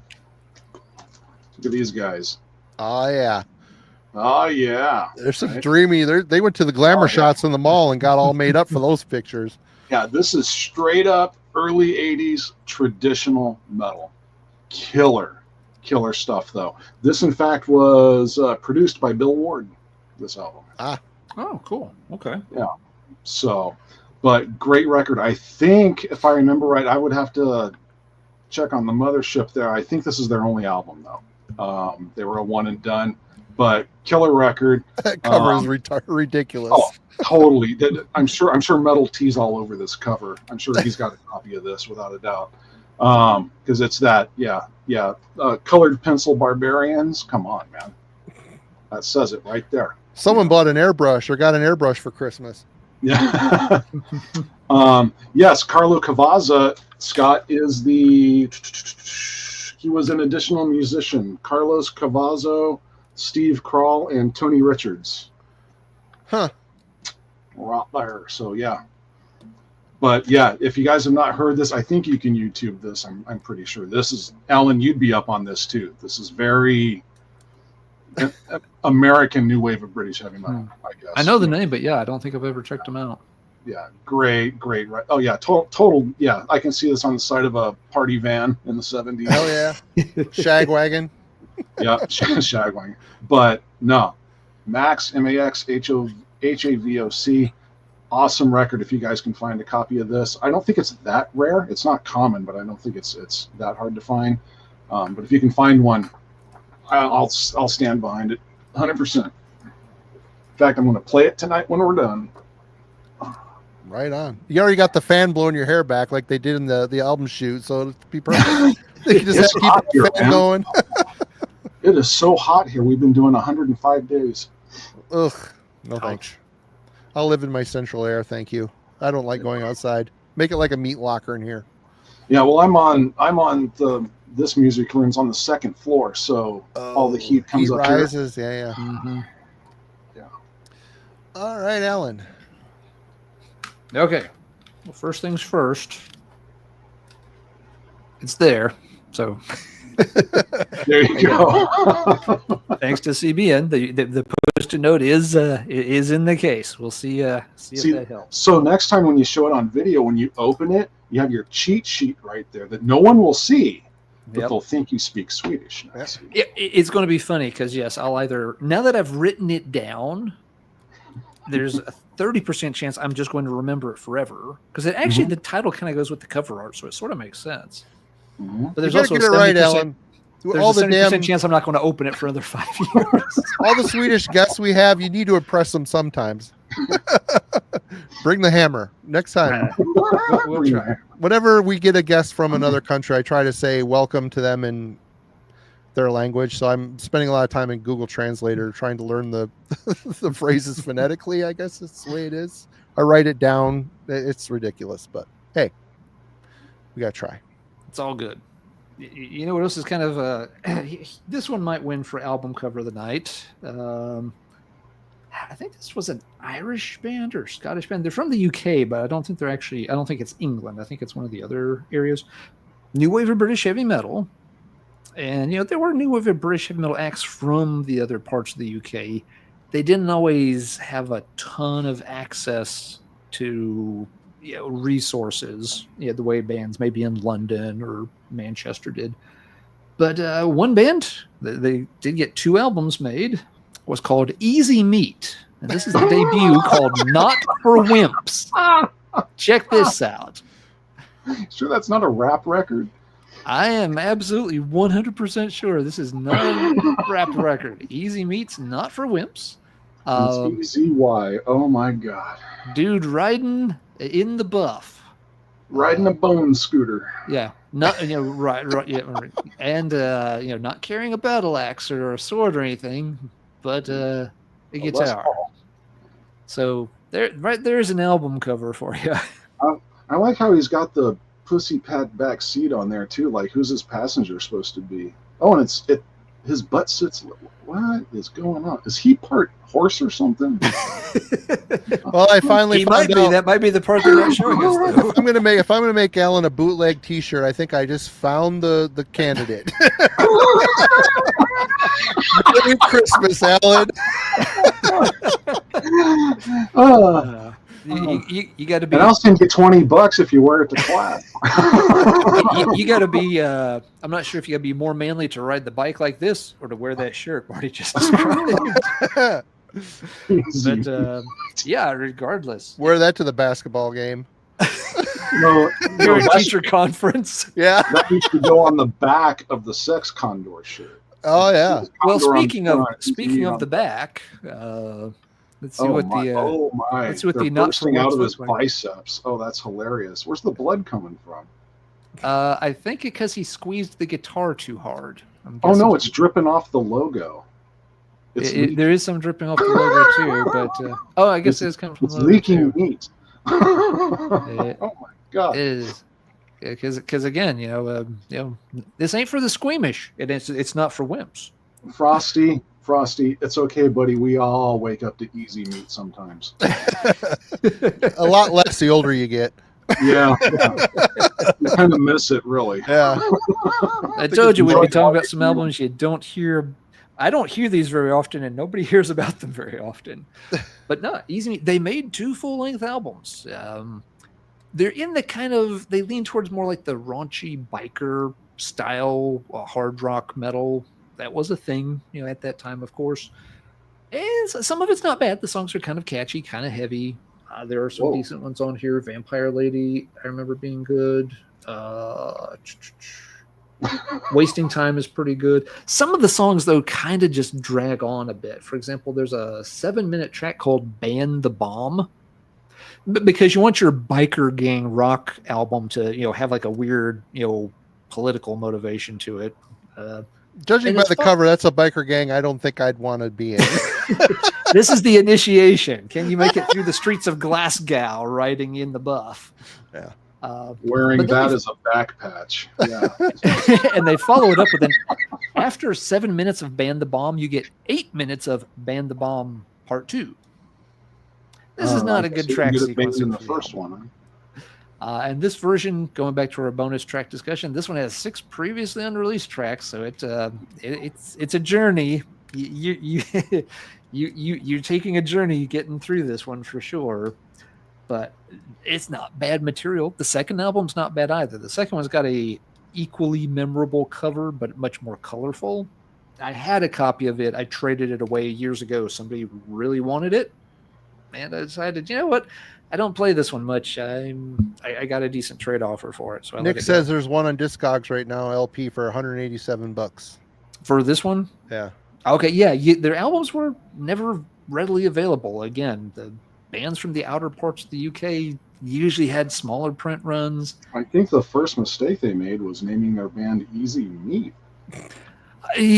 What's in a name? Heck of a lot. I agree, Duane. And you have to spell at least one of the words wrong, and it's either going to get a lot of people to look past it, or it's going to get a lot of people to pick it up. Easy Meat is misspelled. Yep. So they got points for bad 80s spelling. They lost those points for naked dude riding a scooter. But yeah, it's not a bad listen, but I never listened to it. Easy Meat if you want some kind of biker flavor. Oh wait, hold that back up again. Oh wait, Alan, hold that. No. Let me see the front. Are the handlebars growing out of his arm? Is there any See that? distinction? Yeah, it looks like there might be a little bit of a. Yeah, the artist might have forgot to touch up a few little things right about there. That's weird. Okay, interesting. He's hard not to part draw horse. hard to draw right when you got a boner. Hey, Duane, he's not part horse. He's part horsepower. Yeah. So, all right, now that I've apparently traumatized Frosty and a good chunk of the chat, I've got to go check on something. I'll be back in just a minute or two while Marty shows us something that features hopefully 100% less male nudity. All right. Well, this is a classic. I spun the shit out of this tape when I got it back in the day. And yeah, The Plague, Nuclear Assault EP. I love this band. And it's just one of those things. It's either Game Over or Handle with Care or Survive that hits my turntable. So no real reason why I haven't spun this. It's got Game Over, Nightmares, Buttfuck, Justice, The Plague, and Cross of Iron. The classic era. It's just a great EP, and there's no real reason. It isn't because I don't like it. It just hasn't been. I'd rather have a longer play record when I want to listen to Nuclear Assault. And EPs are cool to have, and some are classics you want to spin all the time, but yeah, sometimes they're a teaser. They lead you into wanting the full length, and this is one of those. Back in the day, though, when I was a teenager, oh yeah, it was in my Thunderbird all the time, Right. cranking on my half-blown Alpine speakers stereo thing that came with the Yeah, I car. remember back in the day, now as a collector, we'll buy EPs all the time, just to have them in the discography. But I remember back in the day, like an EP was kind of like the preview record, right? You get the preview record as an EP before the album came out. But many times EPs would have, it was the only way to get that song. Yep. Like it wouldn't be included on the record, you know? So you had to have the EP. All right. Marketers. Yep, they kept us buying, like all those Maiden EPs back in the day. You have to have a little commentary at the end of one side, or The an old B-side new, that's only available there. And an old new album cover or something, like, oh yeah, and then different cover. It was a thing. Yeah. That's kind of a dying art form for sure. Yep. All right, let's see. I'll tell you what, I'm going to beat your classic. Here's a classic, and here's a classic for a certain reason. So this, in junior high, 6th grade, I think, this was like, I listened to this just nonstop, man. If You Want Blood by AC/DC. To me, this was the first time I heard AC/DC live, and this was my first experience with a live album where I thought, damn, they sound just like they do on the record live. This was my, usually you'd hear a live album, you could tell they were live, and it just sounded, you could tell it wasn't as good or whatever as a band sounds on a studio record. But this, it was like, my God, the band sounds like they do on the album live. And I used to be so impressed with that. And this was the album that made me think AC/DC in a much bigger way. Just hearing the audience, all of that, it was like they weren't just that bluesy rock. They were big. And I loved this album. Loved it. It had a lot of my favorite tracks all on one album. It was just the perfect AC/DC record. The Bon Scott era is the jewel in the AC/DC crown. It just is. Yeah, this was just the perfect AC/DC record at the time. Why it's in here tonight is because I know it so well. I've heard it so many times for so long. I don't play it anymore because I don't need to. You don't need know what I mean? Yeah. It's so embedded in my brain, I just don't. So unfortunately, this is one that has just fallen to the way of I don't know what category you'd call it, like had my fill, I guess, of it. It goes to placeholder at that point. Yeah, Yeah, literally. I mean, is there a reason to revisit it? I don't know. They have how many live albums now? You know, I mean, Well, look at right here, Eric, on Psychic spot. Vacuum saying, I need to hear this. AC/DC is still mostly a blind spot for me.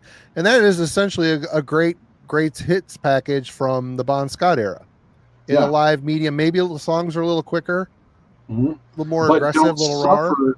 Yeah, but they don't suffer from a live album issue. You know what I mean? Like if you're going to introduce somebody to a band, you don't give them the live record unless it's maybe Kiss Alive 1 or something, you know. Or like Maiden's Live After Death or something, you know. Yeah. But this is, like you said, it's like the Bon Scott greatest hits record. Yep. And it just happens to be live, which sounds just as good, if not better, than the studio records, you know, because of the atmosphere that it gives. So, but it's just, I just know it so damn well. It's like I never pull it, you know. Yeah. So, but absolute standard classic. And again, it almost falls prey to how can you be an AC/DC fan, a rock fan, a metal fan, or whatever, and not own this? It's like you're almost obligated. Yeah. You know, it's such a staple album. Like Back in Black, you know, that's another one. It's like, you know, how often do you put that on, you know? But that is one I had on tape, Back in Black, back in the day, and I got rid of it for some reason, and I always thought I'll get it again. I never have. Every time I see one at a record show, it is so beaten up.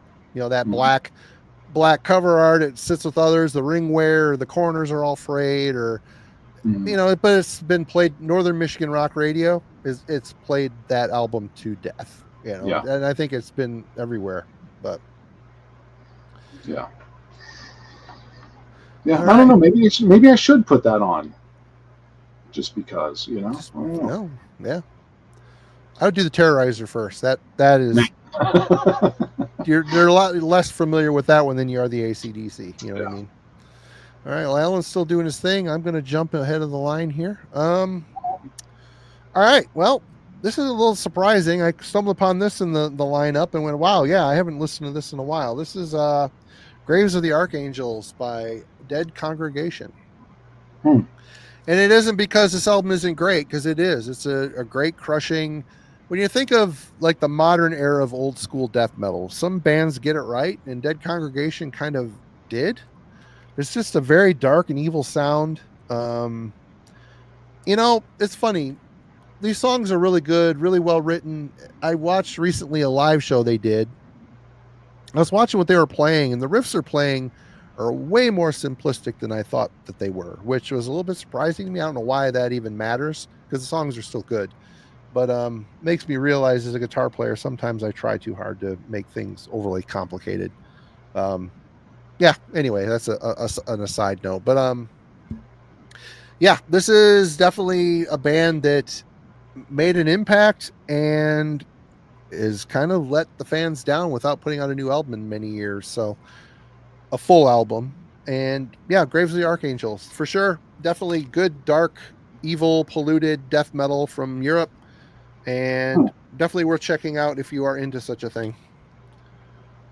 All right. And Duane, you're back. Because Alan is still up. Let's see what I want to do here. Maybe that one, maybe this one. Well, let's go with this one. This kind of goes to the same situation with that's the band with a large catalog. In fact, these guys have kind of been on fire the past 20 years, just pumping records out.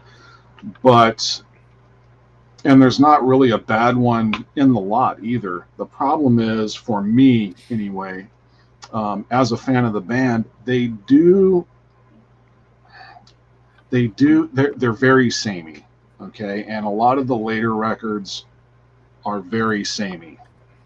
But because of that, I don't pull these later ones as often as I should. And it's not that they're bad records, I just don't pull them enough. So, but I have to give a shout out to Gravedigger, and this is Knights of the Cross. They were talking about earlier in the chat tonight. Pretty funny. Yeah, I could have pulled 10 albums, okay, that are all in the same boat. you know. And this is also a band with two eras. You have like the pre-Scottish era Gravedigger. You have the now we're Scottish Germans, right? So it's the Scottish era. Tunes of War will always be their best, I think, and then the early stuff is incredible, but these later ones, they just kind of fell into the samey sound to me, and I love it, but it's just there's just so much. I mean, what about the Howard the Duck album? Yeah, well, Digger, yeah. That's their Cold Lake, So, but I love them. I love Gravedigger. The problem is, you could pull 10 records, put it on, and ask me which record it is, and I would have to really think, and I may not know. Yeah. Mm-hmm. You know what I mean? Like the band Brainstorm, they put out a bunch of records that are all good, but it's just like they're interchangeable in a way, Yeah. Yeah. And this is the band that made me bring that question up earlier to you guys about can a catalog be too big for a band? That's a good example. Yep. This is the one that made me think of that. So I've got a handful of the promos and like 3 or 4 of their records in the middle era on promo, and I listen to them on occasion. They're all good. It's like, wow, this is a solid album, But yeah, like you said, Duane, it's like play a random song and guess what album it's from, and no, good luck. Yeah, it came out sometime in the past 20 years, maybe 25. Mm-hmm. Yep. All right, Alan, you need to pull 2. We've gone around a couple times in your absence, so. Yeah, yep. Sorry about that. That's all right. The wife wanted a little easy meat, so I had to go give her the pity spin. Had to go show her the Condor. and I did check. She's not watching the show at this point, so she didn't hear that. She's still pissed off about learning how many records and CDs you own. She's plotting your demise. All right. All right. So yes, a couple then. Sure. The first one then here. This is a cool album, and I haven't played it in forever. It's Ragnarok with Diabolical Age. Oh, the Norwegian black metal. It's the Norwegian Ragnarok. I'm sure there's multiple of them, but I think this is their second album, possibly their third, but really good. Came out on Head Not Found. And this was one of those kind of random things that got a good review back in Maniacs around the turn of the century. Maybe, I didn't check, maybe 2002-ish. And the store, the local record store I was living close to at the time was really good at picking up anything that Maniacs gave a positive review. They kind of knew folks would come in and ask for it, and they'd stock it anytime they could. And so, yeah, they ended up having this one. Was like, well, got a good review. And picked up, and yeah, it's really good, sort of infernal sounding black metal. It's got some Swedish tendencies to it, where everything's a little more song based, pretty vicious sounding, but it still has a enough of a hint of melody that it doesn't just sound like caustic for the sake of being caustic or anything. So yeah, it kind of hits a real sweet spot for blasphemous black metal, but is still tuneful enough to kind of stick with you. Really cool. Kind of like the band's logo. I always liked the artwork. I thought the way they did this, demon-y creature down here was quite cool as well. And Lord, I couldn't tell you the last time I played this album. One thing that happened with this band, I worked back and got their first album, which is also decent. Yeah, this one does feel stronger. The first album, you can kind of tell they're finding their feet. Second album, everything's in place. And then they did a third album called, confusingly, Black Door Miracle. Yeah. Which the title on them was always just stumbled over. Like, it's not Backdoor. It's like Black Door. What the hell is this album title about? And the cover on that one was really kind of confusing. It like shows one of the band members holding like a semi-automatic pistol, and there's like a woman standing there naked with her back to you, and there's like 3 bullet holes in it. Just like, did he just shoot her, but she's not bleeding or falling down? And why is it called? What does any of this have to do with Black Door Miracle? Did you just splice 3 words together for the hell of it? So I always had trouble connecting with that album right out of the gate. But Diabolical Age is a very solid black metal chunk. It just never gets spun. I don't know if I've ever shown it on Metallurgy. It never quite seems to fit into any topic where you're like, oh yeah, Ragnarok's a perfect example of that. Let me take it out, spin it a few times, and let's talk about it tonight. So it's getting talked about on the show where we're talking about the ones we haven't spun. Such is the fate of Ragnarok. I think they did more albums too, but after Black Door Miracle left me scratching my head, I didn't keep up with the band. And you said I need to do one more. All right. Let's do next on the stack is the second Primordial album, A Journey's End. I've always liked this band, and I've got most of their albums. A Journey's End is where they started to really develop their signature sound. And Primordial is kind of hard to classify. They're a good example in those bands that just is kind of dark metal. And that's probably the best description you can do of it. Thank you, Simon. It is a good pick. It's a pretty good album. It's got that, morose, slightly angry, simmering kind of vibe to it, which is what Primordial does really well. Very different from the album that came before it. Imrama was them, trying to be a UK black metal band, and it wasn't quite coming together. Good attempt. Misses the mark a little bit. So here they kind of reload and go in a different direction, and it obviously worked out well for them over time. They expanded on this sound. They got better at this. But yeah, this is what kind of puts them on that path. But for whatever reason, this one just doesn't get pulled. And I think it goes back to the bolt thrower and summoning conversation from earlier tonight. Primordial's catalog at this point, it's just long enough that when I'm in the mood for Primordial, there's too many albums ahead of this in line. Spirit, the Earth of Flame is always going to be my favorite. I love that album to death. I like a lot of the ones that come after it, though, too. There's a lot of good stuff in their catalog. And for me, this one's kind of maybe, it's not the bottom of their catalog, but it's not in the top 3 or anything. So I've got to be in the mood for like the 4th or 5th best Primordial album. And Primordial is a band I don't visit all that often these days, so when I want to hear them, I'm more likely to gravitate towards, all right, let's brush up on the favorites that haven't gotten spun, as opposed to, let's hear the pretty good second album that hasn't gotten spun.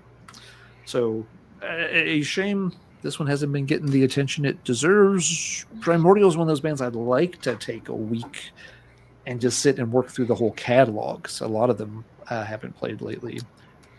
That's just a hard thing to ever find the time to do. It's like, well, I can do that, but then a lot of other stuff's not getting listened to. You got to pick and choose, and Primordial just hasn't quite made it to the top of the pecking order for a revisit yet. They will, but it may still be a while.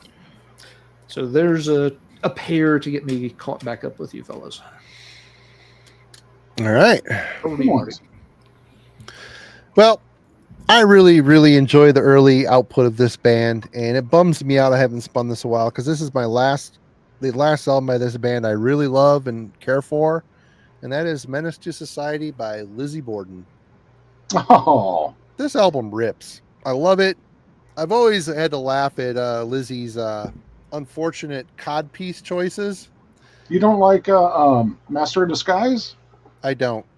Oh, not a big fan of that that's one. Such a good record, man. This is more looks like a pair of white granny period panties than they do a cod piece. Just saying. But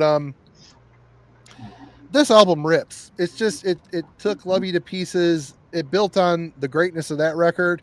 It made it more aggressive. Generation Aliens, what a ripping lead off. Brass Tactics, Ultraviolence, Terror on the Town. This is a great record. It is funny because they're from LA area, and they're obviously influenced a bit by the glam shit in the way they look, but man, their music, there's more Maiden in it than there is, Southern California glam, especially on the earlier stuff. But this is just an aggressive, good, well-written American metal record. And total fan. After this, they kind of lost me. Master of Visualize and Master of Visualize is my favorite Lizzie Borden record. I just love that album. It was, I'd never really heard it all the way through. I saw the stuff that came out on MTV on the videos. I'm like, I don't know if I like this more commercial vibe. Jim picked it for an album club, and it was good, but it just isn't this. It isn't this or Love You to Pieces or Give Them the Axe good. Yeah, Murderous Metal Roadshow is another cool live album and video from them too.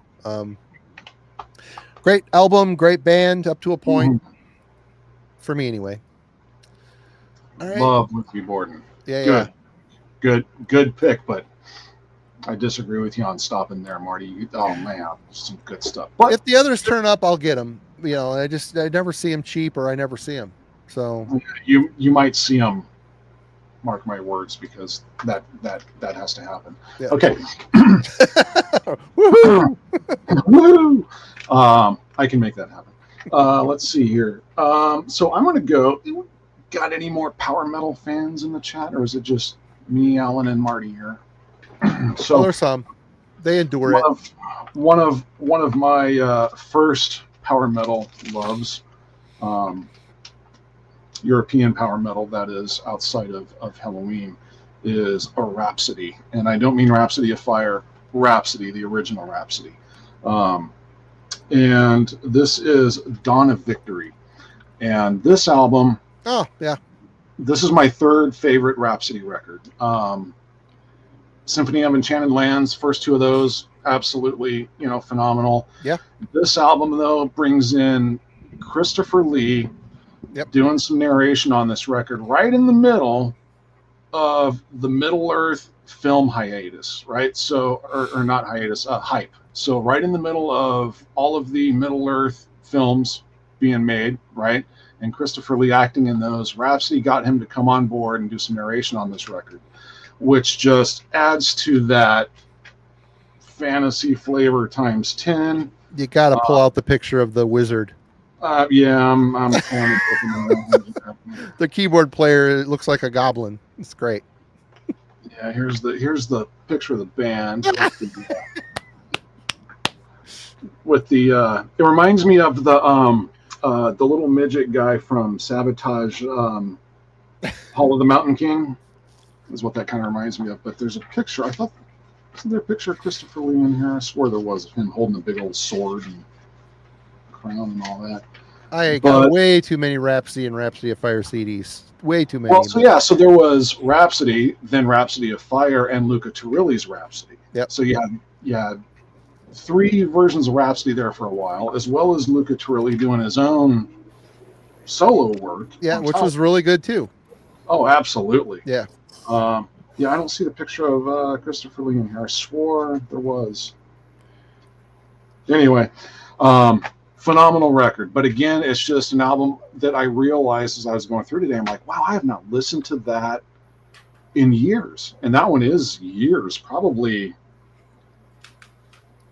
7-8 years since I've listened to that album. And I love that album. It's a good album. So this one's going to be played again before I put it away for sure. Yep. Yeah, Dawn of Victory. So if you like cheesy, European power super metal, symphonic. Yeah, in fact, they're actually labeled as, if I remember correctly, symphonic Hollywood metal is what their title is. That was their However, tagline. this isn't as cheesy as they don't costume it up on stage. Yeah. So it's not that kind of cheesy. This is musically masterful in its performance and production. So it is literally, you could turn the volume off on, let's say, Fellowship of the Ring and just play this record and have that movie playing in the background and it just fits it. You know what I mean? That kind of thing. It is almost like Hollywood score metal, basically. So phenomenal stuff. But again, I just realized today this is one that I have not listened to in years and years, and I love this record. Yep. And definitely fun stuff. Yeah. So, yeah. Dawn of Victory. Yeah. Nothing like a good old, Gouda metal. Nothing like a good old cheesy power metal. And the thing of it is, it rips. It isn't just like it. It doesn't rely on just frilly keyboards. It's all of it is virtuoso type of shit. It's with an amazing singer. Yep. Yeah, that is a really good Rhapsody album, Duane.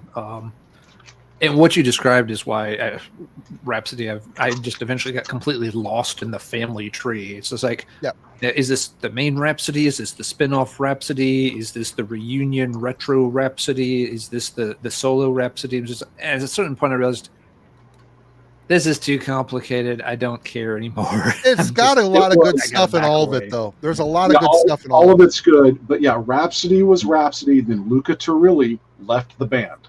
And they became Rhapsody of Fire.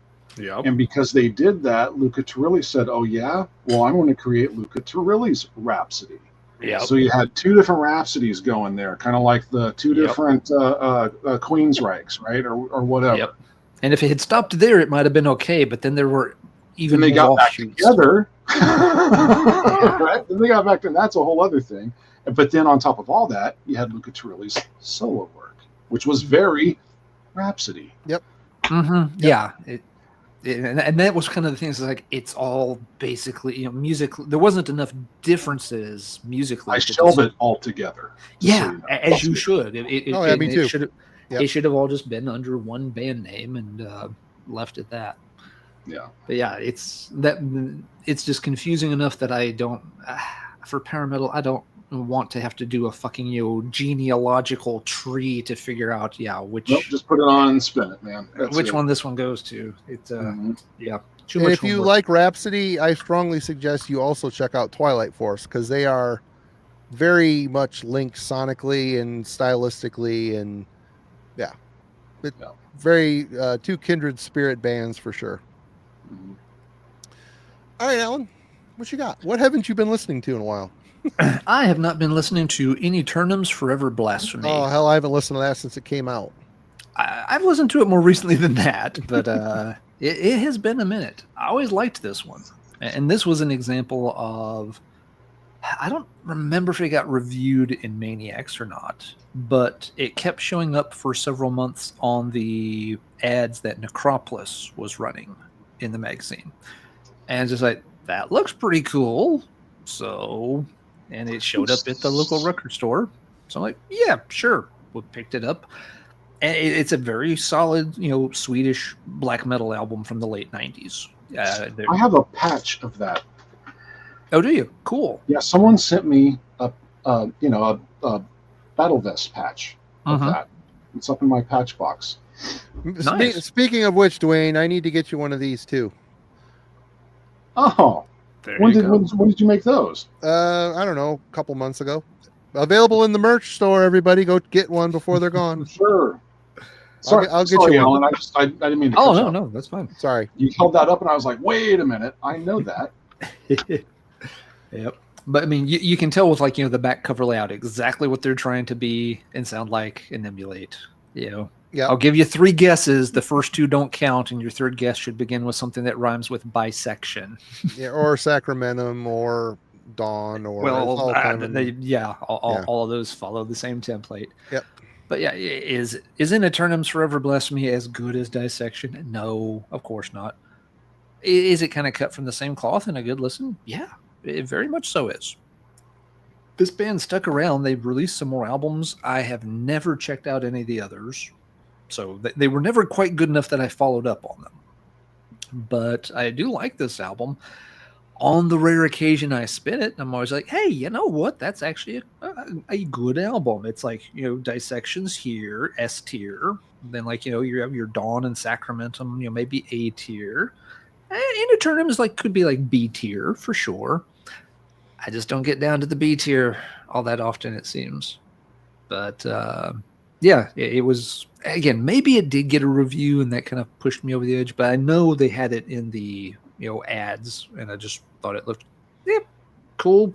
I was very much digging into a lot of black metal at the time. A little late to the scene, I know, but I was catching up pretty fast and was happy to pick it up when it showed up at that same store. Played it. I've played it here and there. I've always kept it whenever I go through looking, like, okay, I need to cull some stuff out of the shelves.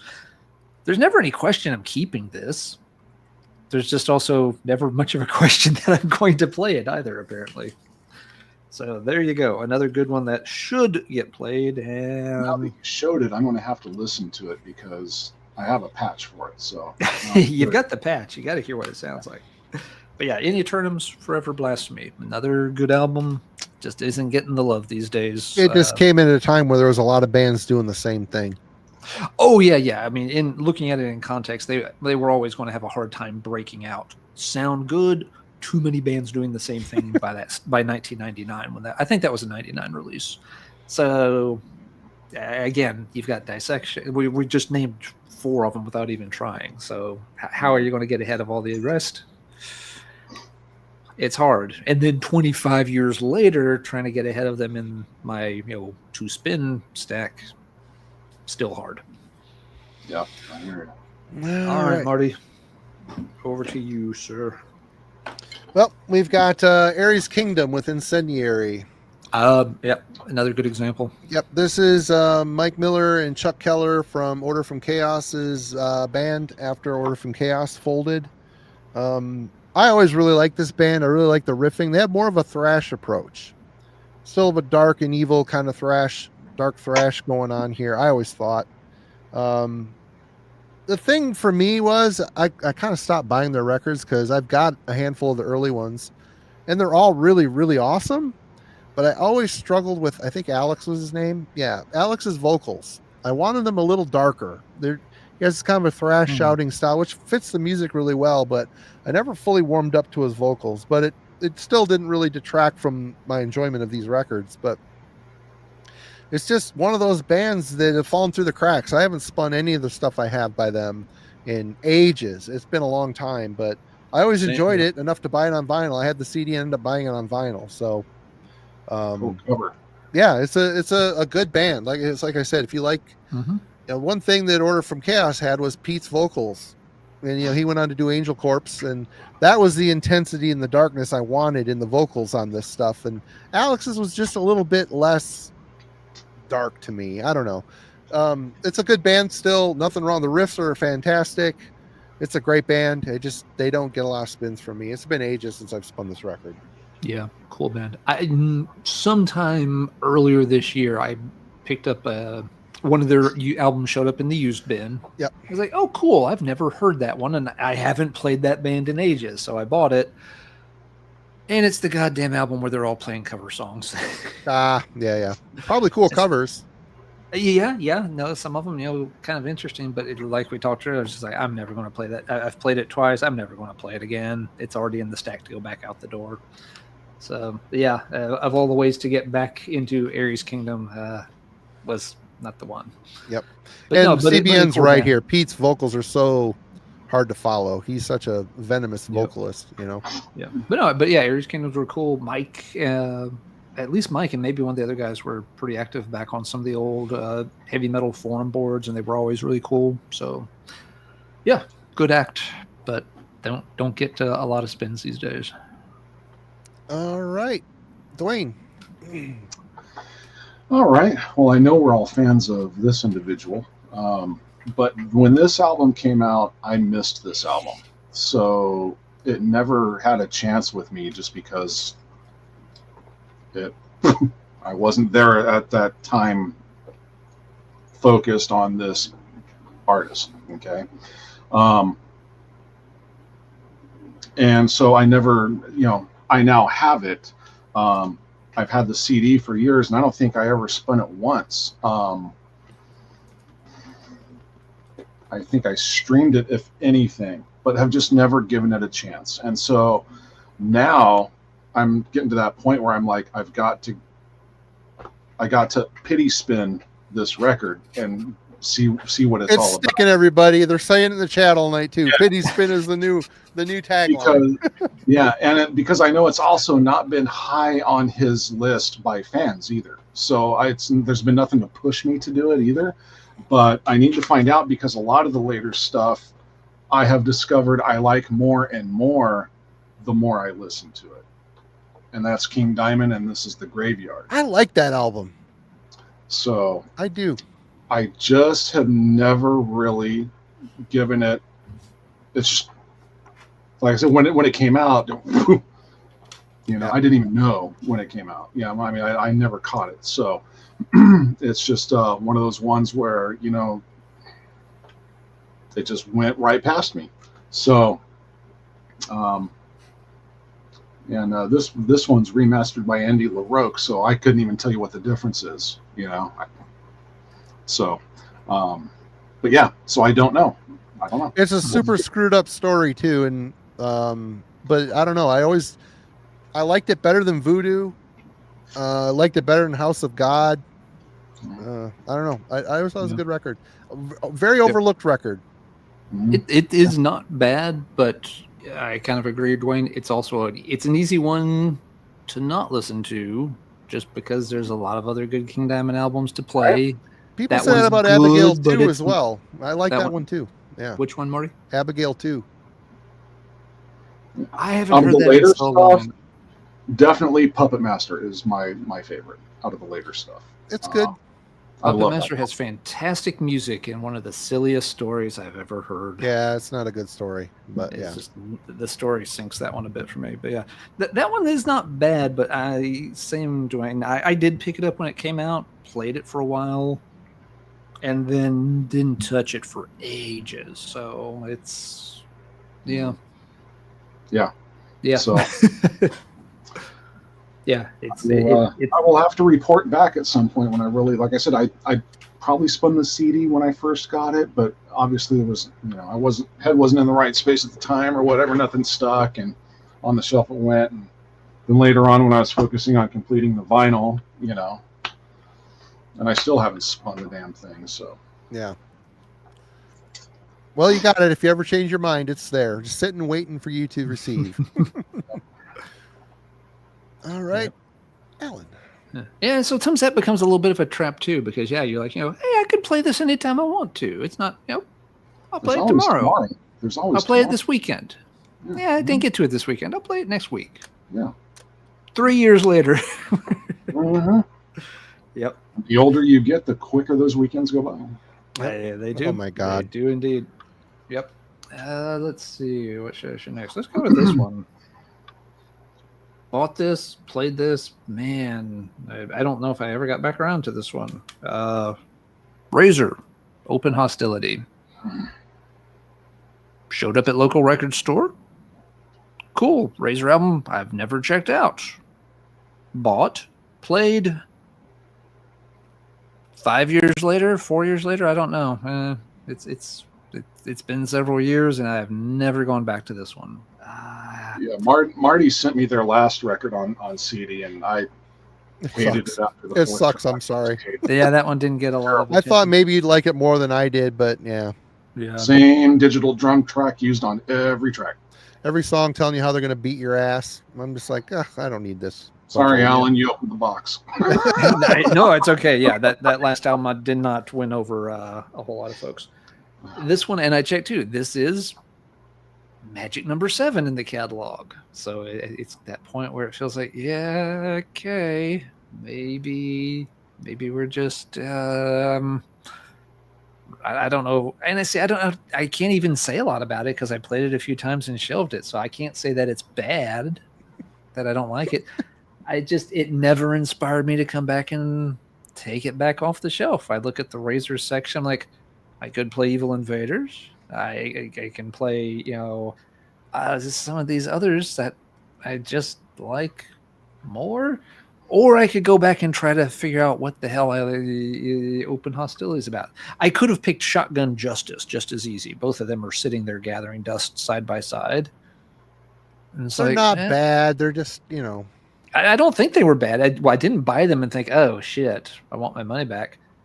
But Shotgun Justice, I remember I did not like that one as much as this one. This one was a step ahead of Shotgun Justice when I, gave them their initial spins. But they've never gotten that secondary look. So they just keep collecting dust. I like Razor overall, but some It's like albums that don't dog seem... at the shelter. Pick me, pick me. Yep. Yeah, On and the this shelf. is one that will eventually, like we were just joking, it's probably not going to be this weekend or this month. Sooner or later, I will respin those Razor albums because I don't know them particularly well. And so I'm more likely to respin the Razor than I am something like the Indie Tournament. I know I like this. I'm just having played it in forever. The Razor's like, I don't really know it. So if I'm maybe it's time to delve into that one and get a better handle on it. That's going to be higher up my list of things to play. Just hasn't happened yet. So have you guys ever done this? Have you ever pulled something, whether vinyl or CD? You're like, I think I'm going to spin this, and you literally pull it with the intention to go play it, and then you change your mind and go, I don't think I want to listen to this. I have done that a lot in the past. I have lately been very consciously not doing that. I've been really careful lately that if I pull something out, it gets played, and it gets played multiple times before I put it back. But yes, I have done that a lot in the past. Yeah.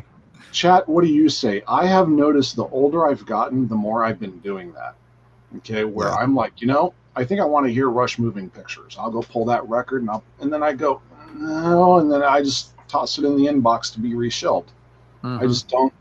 It's like it sounds good at first, but then by the time I sit down to eat, I'm no longer hungry. I don't know. You know? I think part of my problem was, Duane, I would do that, but I would pull out like a handful of records, like, oh, I want to hear this and this and this and this and this, and then you kind of quickly realize, okay, wait, it's going to take me 2 or 3 days to play all these, and so 48 hours later, I don't really want to. Other shiny thing, and now I've got to reshelve, half a dozen things. So I've been really trying to make a conscious effort. Like, I'm only going to take 1 or 2 things off the shelf at a time, and they're going to get played. And I want to think very carefully before I pull anything off the shelf. It's like, do I really A, want to play it, and B, have the time to play it today, not pull it off and set it next to the turntable and a week later be like, oh yeah, that's still sitting there. I'm trying not to do that anymore. Yeah, like Moving Pictures. That's my favorite Rush album. When I'm in the mood for it and I put it on, it feels otherworldly. But there's other times where it's like, I've heard this, I know I love it, but I'm just not in the mood for it. That's happened to me a lot too over the years, for sure. And Chuck's right. I mean, it's fine to change your mind. We're not.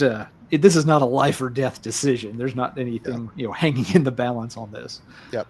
But yeah, it is just that I noticed that I do more. You know what I mean? Like, I didn't used to. I mean, if I pulled something, I pulled it to play it. And my heart and I need to hear this. And now in 20 feet, for some reason, my mind changes and my mood changes, and I want to hear something different instead. For whatever reason, that happens, and not every time, but I mean, it's just I've noticed it happens more often, or often enough for me to notice. You know what I mean? I'm like, why am I doing this? Why am I wanting to hear this, and then 20 seconds later, not wanting to hear it?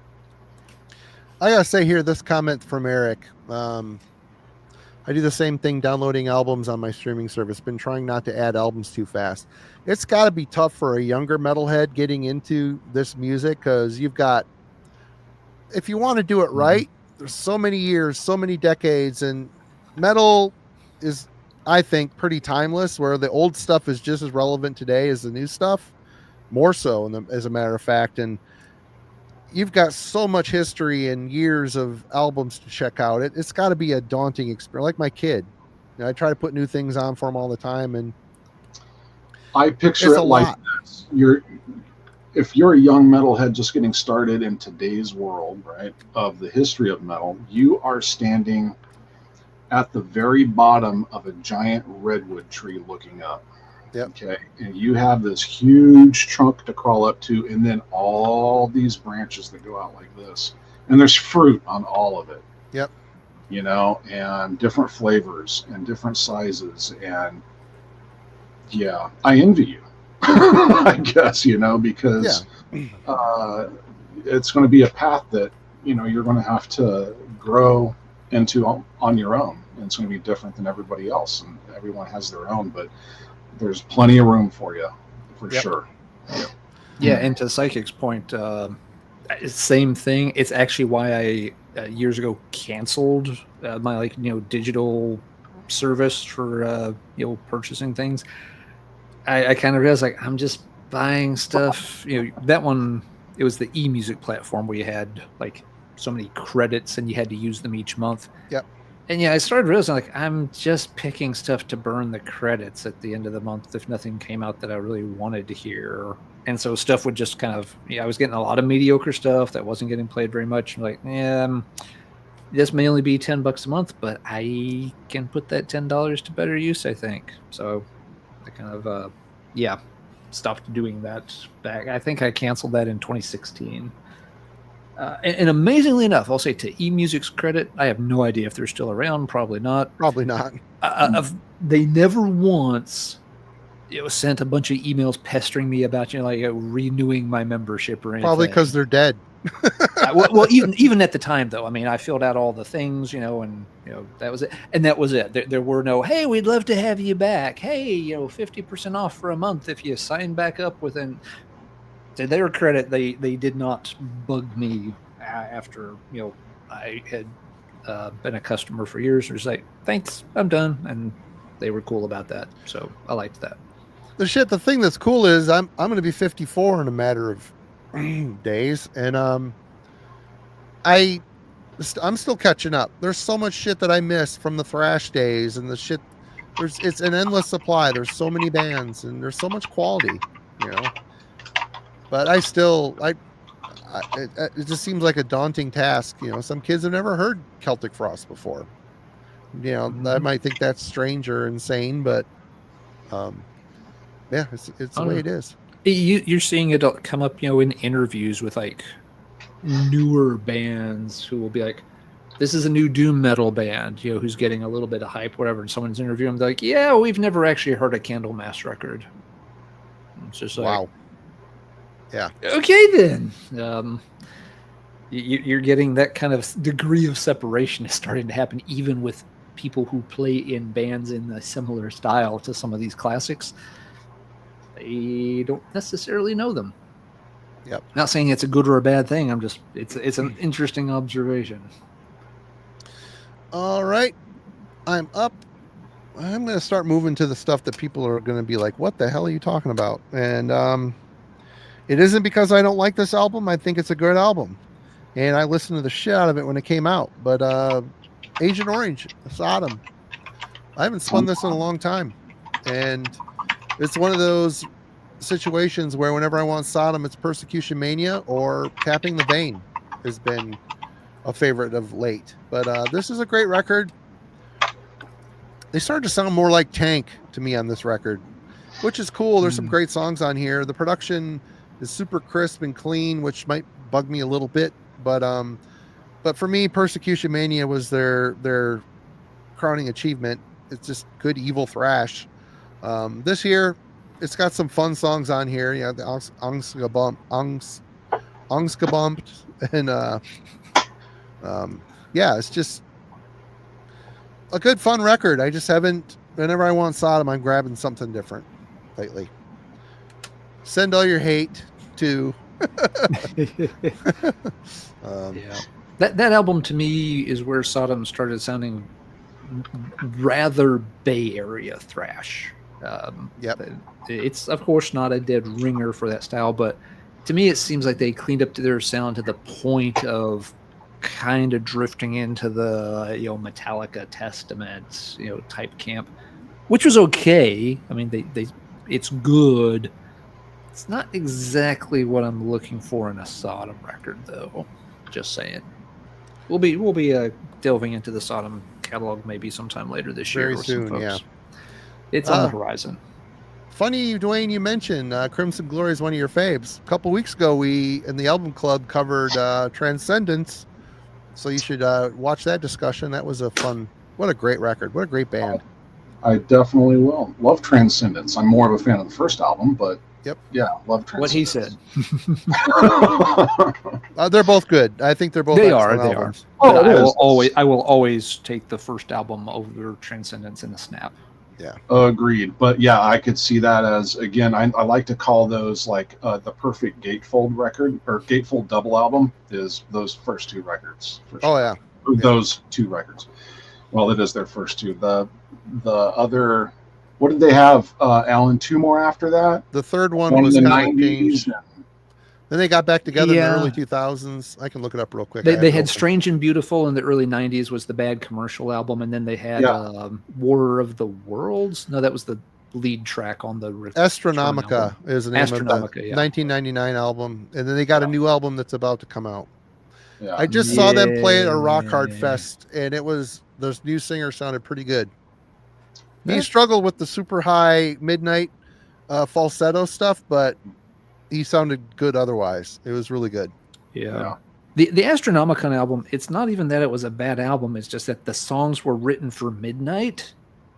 And then he went and died, and they had to get it, or got, I don't know if he died right away, but it was messed up to the point that he couldn't be involved in the project. So they had to get another vocalist late, who's not a bad singer necessarily, but the material wasn't written for his voice. So it didn't quite fit having someone else sing those numbers.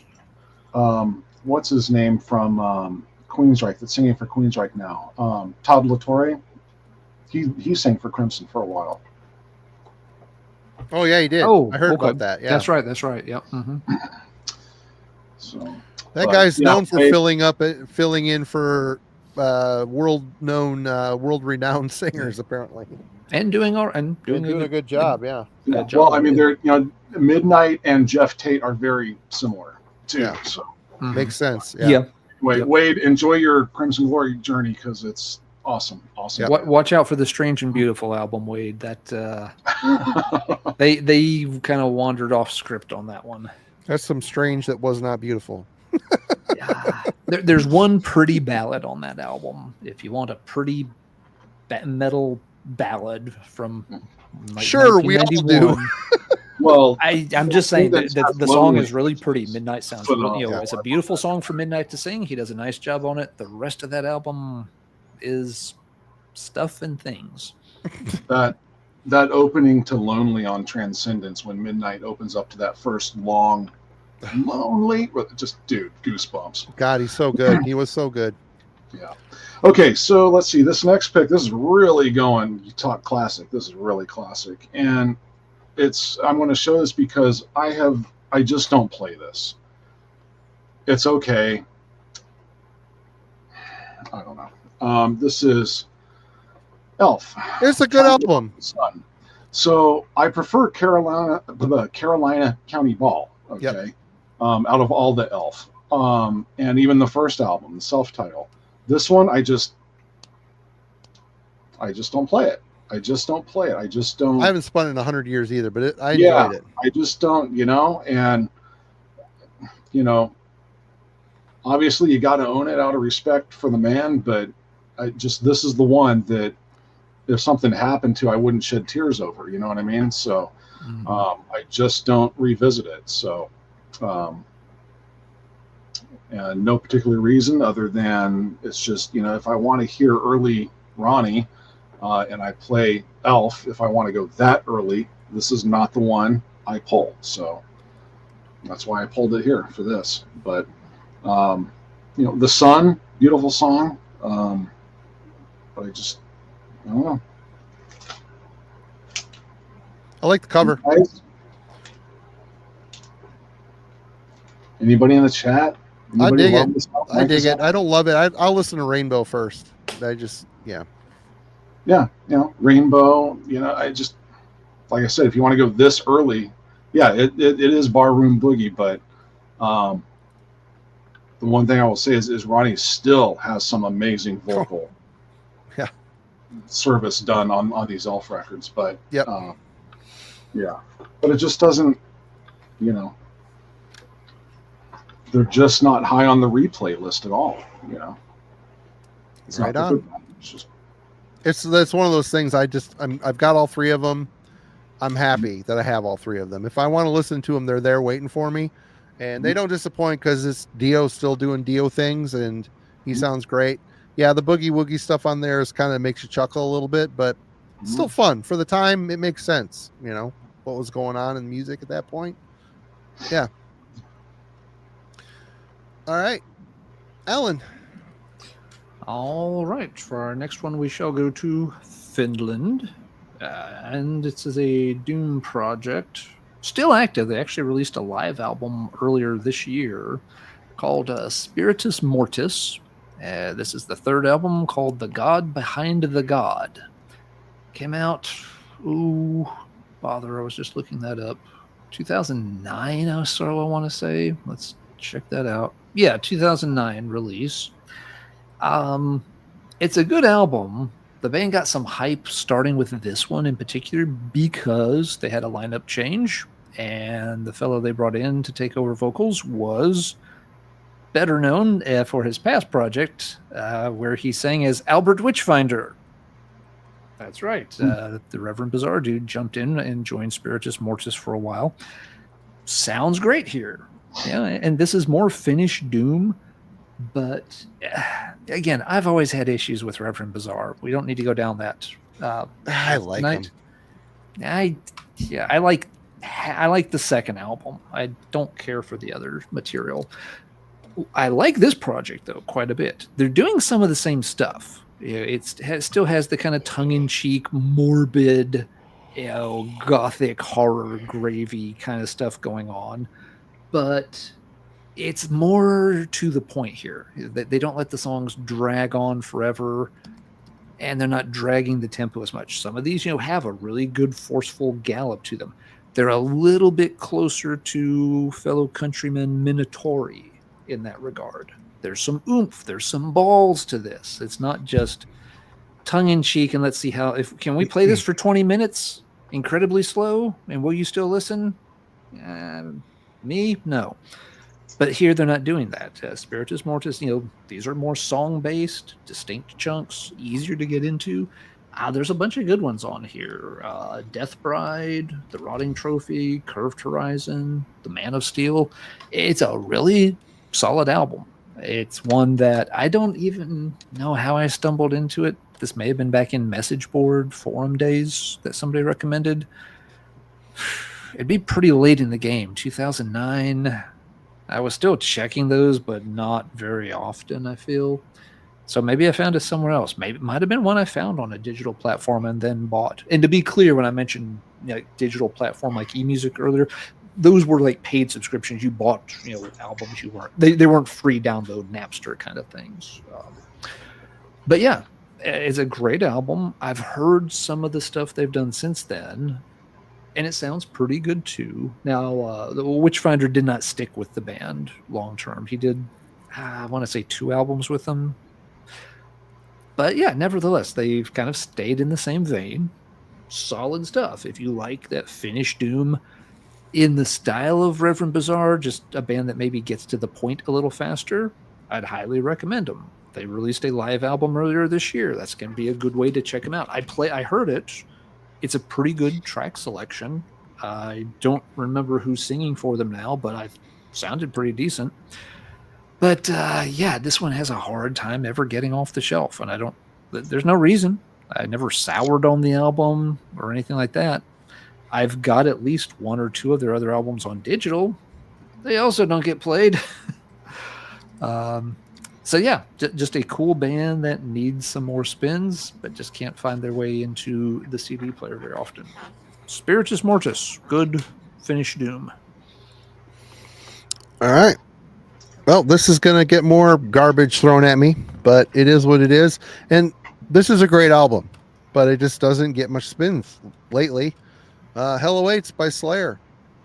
Oh, huh? Okay. I know.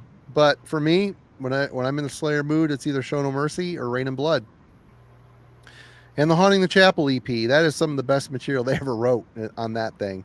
And this got Hell Awaits, Kill Again, At Dawn They Sleep. Man, there's some great stuff on here, but I always saw this as a transitional record. Because there was a big change between Show No Mercy and Rain and Blood. I guess this is and the drumming on here. Lombardo has always been a great drummer, but he doesn't really take the governor off until Rain and Blood. Then he just suddenly, huge shift. It's like he just figured it out. His rolls got crazier, and I don't know. It's still a great record. looking at my Slayer collection, it's 1 and 3. The rest of it, I might as well not even own. It's weird. But this still a keeper. I still like this record. Classics on here, of course. But yeah, my loyalties lie with the first and the third. Yeah, I'm Show No Mercy, number 1, and then Hell Awaits, number 2. Oh, really? So Rain and Blood isn't even in the top 2. Number 3. Yeah. Number 3. Mm-hmm. Yeah. Yep. Hell Awaits is, yeah. I'm trying to remember where I ranked it when we did Slayer albums. It was a little further down. Not Bottom Dweller, but I mean, yeah, it's Show No Mercy. I'm the weird guy that likes the South of Heaven era. One for me as a kid. I mean, high school age, but still, I call that a kid. But that was me going, I think these guys might be seriously satanic worshippers.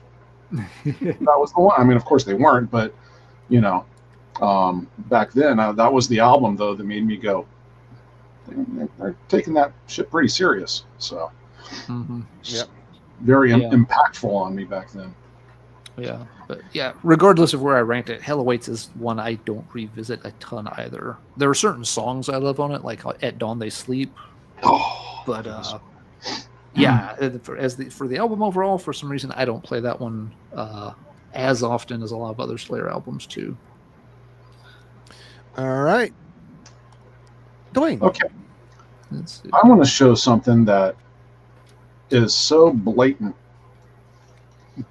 low-hanging fruit, but it needs to be shown because I wanted to bring this up.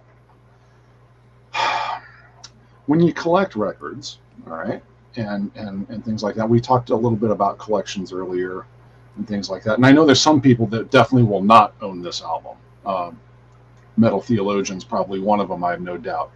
But there's some records I think that some people feel they need to own because of what they are and the genre that they're in and things like that. And then there's some people like me who have it strictly for the memory the nostalgia of it. Okay, of what, because it was a part of the time that a part of a time that I enjoyed and loved with people or that kind of thing. Okay. But I never play the frickin' thing because I just don't need to and I just don't want to. But this is one of those records. This to me is like the Michael Jackson Thriller of hard rock and metal. Okay. This album. Oh, right on. Okay. For those listening, it's Guns N' Roses' Appetite for Destruction. Sorry, Alan, didn't mean to talk over you. Oh, no, it was good. Yeah. Yeah, so this is one of those albums that's like, I think this still sells today, but people just buy it because they think they need it. But I bet you a lot of people don't play this album. I don't know. Maybe I'm wrong, but I own it. I never play it. It's been so overplayed on MTV and the radio. You can still turn on like Sirius XM. You can't get away without hearing "Sweet Child of Mine" or Paradise City, or yeah. Most of that album gets played on all the metal. It's a great record. I mean, yeah. When it comes to me wanting to hear these guys, which even that alone is like hardly ever. But if I ever get to like, I could hear some Guns N' Roses. It's like, give me the Lies record. I don't want to hear this. I want to hear the Lies album or something. So it never gets played, but I own it. Yep. Yeah, I don't play it either, but like Marty said, I just I can drive 7 minutes to take out the trash, and I'm probably going to hear one song from that album. You can hear it probably on a Burger King commercial. It's that kind of thing. Yeah, I think the thing that saves it for me to an extent is there's at least, you don't know which song you're going to hear from the album, but they do at least play a variety of them. It's not like you're only hearing "Sweet Child of Mine," but yeah, it does definitely get a ton of background plays to the point that I don't really need to spin the whole thing. It is a big nostalgia record. I mean, I remember when that came out and it was brand new. I remember seeing them open for Maiden for Seventh Son of a Seventh Son for that album. So I mean, it was a big part of 1986. I remember that, you know. But now, for Duane in 2025, no. Boy, you want a Doesn't- treat now? Watch Axl Rose try to sing some of those songs live. I've watched a few live clips.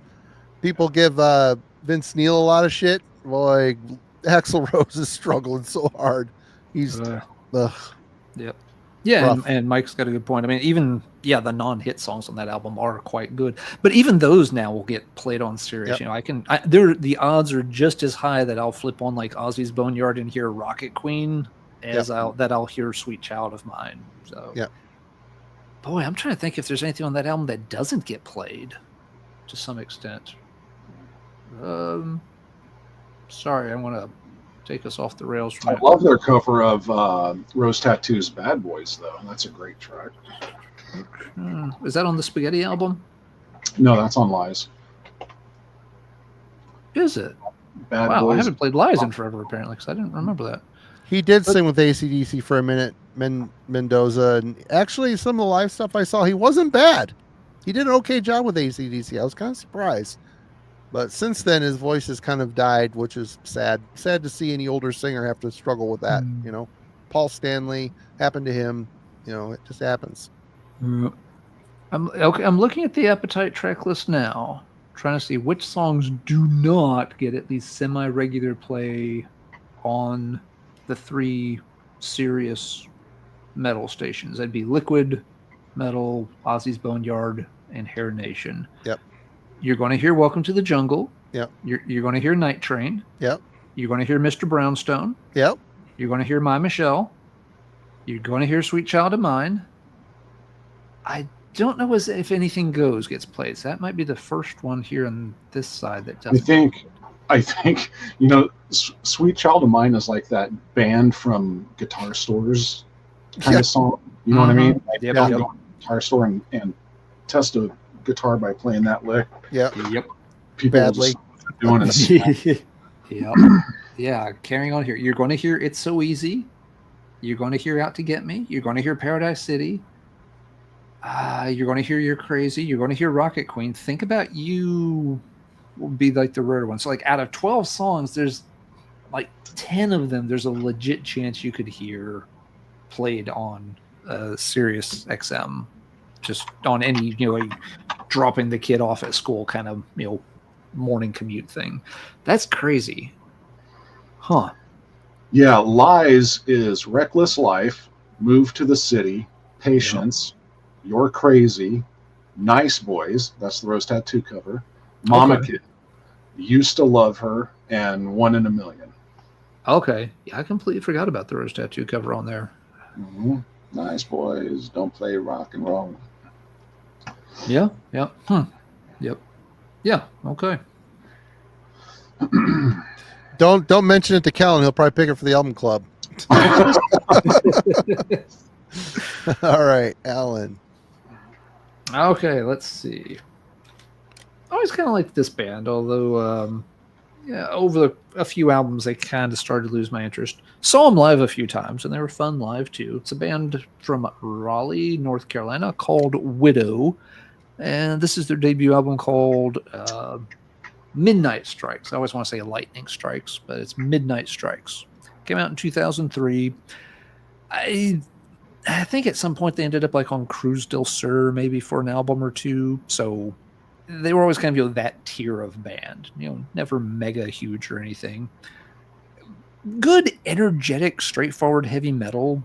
One thing that made them stand out a little bit, both for better and for worse, is that they would work in some more kind of black metal shout or scream vocals. It's a lot of times like on the chorus. So like, normal metal song, then more like that kind of, break that out for the choruses. They were never really going for any kind of like, metalcore or mallcore vibe. But I think some people reacted badly to that vocal approach and wanted to push them in that direction, which wasn't stylistically what they were doing.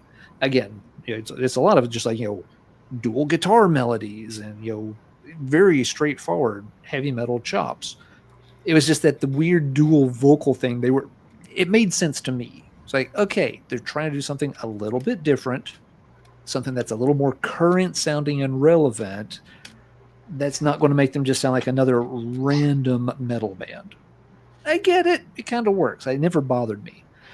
But other people I know did get hung up on just like, oh God, they're doing those stupid mallcore vocals. I'm like, dude, that's not mallcore. That's, if you don't like it, that's okay. But let's not put it in the wrong bin just because I don't like this sound and I don't like mallcore. Therefore, they must be the same thing. That was never a fair treatment for them. So yeah, regardless, I picked this up.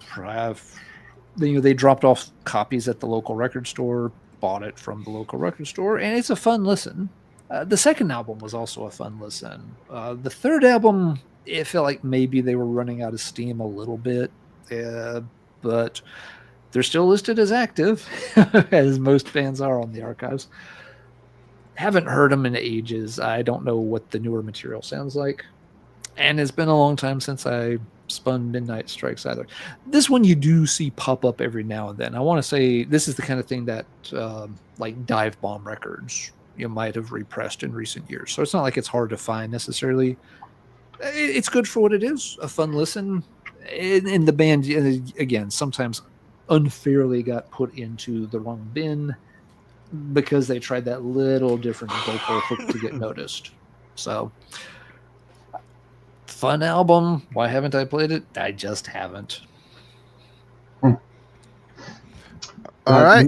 When you held that up, man, that looks familiar. Like you've shown it before, because I remember. I don't know. It's been a long time since at one time for yeah, I don't know why I would have pulled it for another. If I did, it's been a hot minute. Even if I pulled it out just to show it, I certainly haven't played it in forever. But I mean, the cover I think just kind of says, hey, three dudes, got the sunglasses, rocking out, a bunch of guitars and lightning. It's a good heavy metal. There you go. I wouldn't pass it up in the bargain bin.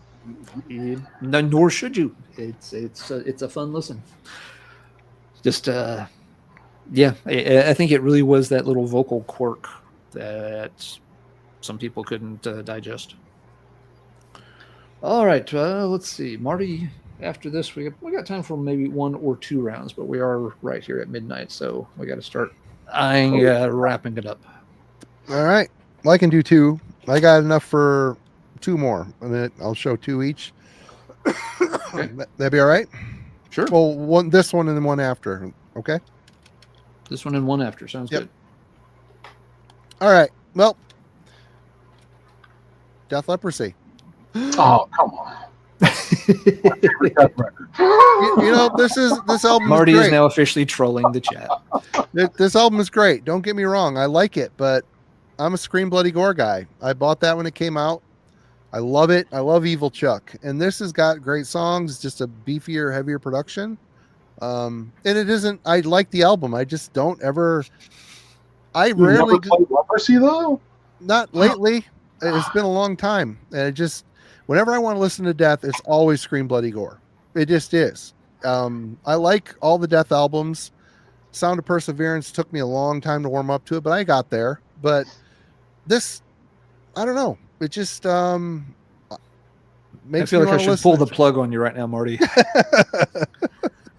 I can choke on it. I'm not going to, but I'm going to leave Simon's comment up here for a prolonged period of time. I think it's a good, again, it's like Hell Awaits.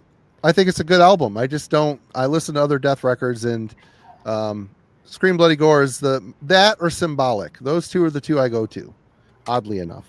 And then I'll get my summoning pull in here, and I picked Minas Morgul, and it could have been Dol Guldur. Whatever. I mean, this album rules. It's like the first dungeon synth black metal record. I love it. It's great. Very long-winded, but it's an excellent record. Totally transportive. Takes you to a different land. Takes you to Middle Earth quite effectively. But whenever I want summoning, it's Stronghold or Let Mortal Heroes Sing your fame. And Oathbound too. I listen to that one quite a bit as well. They always end on the big, massive, epic songs, and Stronghold is the one. The Distant Flame Before the Sun. That song is just absolutely crushingly awesome. But Minas Morgul is a fantastic record. It sounds nothing like the debut, and they changed for the better. They left being just kind of an average run-of-the-mill black metal band and turned into something far more substantial and creative, and listening to this makes me want to read Lord of the Rings trilogy, because it's the perfect companion for sure. Mm-hmm. Cool album. Yep. Dwayne. Oh, So if you got multiples, you can start doubling them up if you'd like. Oh, well, let's see here. I'll go with this one. This record, I don't know why. I think I burnt myself out on it, is probably why it ended up, if I remember right, because I was kind of addicted to this record for a while. This was my commuting record, like when I'd commute to work and back, for a long time. And I think I just burnt myself out on it. And then this is a vinyl, but on CD. And then shelved it. Picked up a vinyl version when it was released, and was still burnt out on it. So I should probably spin it before I put it away. But this is Monumentum by Eclipse, and this is a metal band. They are American. I'm not sure where they're out of. I want to say Nevada, but I could be wrong. If anybody knows, let me know. But really good album, kind of mainstreamy, but really hooky stuff. Really, really hooky stuff. The first song on here, Vertigo. If you want to hear an earworm lick guitar riff that just doesn't let go, when we're all done, or if anybody wants to, go look up that on YouTube, Vertigo by Eclipse. It'll be in your noggin for a while. But good stuff. I think they've had probably 2 or 3 albums since this. And I've not picked up any of them, but this one was recommended to me. May have been Scott Waters, in fact, if I remember right, because I didn't know this band before this, and I think they have 2 or 3 albums before this one. This is right in the middle of their career, and just really good stuff. Well recorded, production's insane on this record, but really just straightforward metal. I mean, it's not even all that heavy, but it is good stuff. It has maybe I would say it has a little bit of a Swedish sound to it too, but Monumentum, and I just don't play it anymore. And I think, like I said, I burnt myself out on it. I had such a fill of it that could happen. Yeah, you just you like it so much, you just OD on it, and then let it sit and ferment like wine for a long time and forget about it. So, but good album. Another one I haven't heard of. You got another one, or you got just room for one more? Let's see here. This is the ending, right? Well, we're gonna do one more after this. Oh, okay. Because I got one. Oh wait, this is the last one, isn't it? This is the last one. Well, let's make this last call. So okay, let me do this. Go ahead. I'm gonna do this, and then this, which doesn't need much talking at all, but it's the one I want to end with. So this is pretty mainstreamy, guys, but I have to show this just because this has been in the non-spin pile since I was a kid. Oh my God, dude, no. That album is the best Kiss album Kiss never did. It is not. This is the worst Kiss solo album. Leave the hall. No. I will take the Peter Criss solo over this. Oh, Jesus, okay? no. Yes. Okay, it's Ace Frehley, Gene Simmons, Peter Criss, then this one. Oh my God. Okay, ever since I was a kid, this has been my least favorite. It never gets played. Okay, I only have it because it's one of the set. Okay, I love that record. I love it. It's so atmospheric and it's so dreamy. I love it. Whatever. We're still leprosy and talk to me. All right, so the last thing I want to show just real quick because of what it is, and that is this.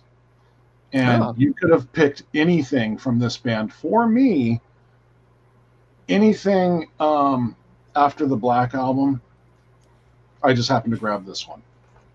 So I like that record. I think it's long, but it's good riffs. It's good. What's up, Ed? Honest, I actually don't even play the Black record anymore either, but for me, that's where Metallica stopped. So yeah.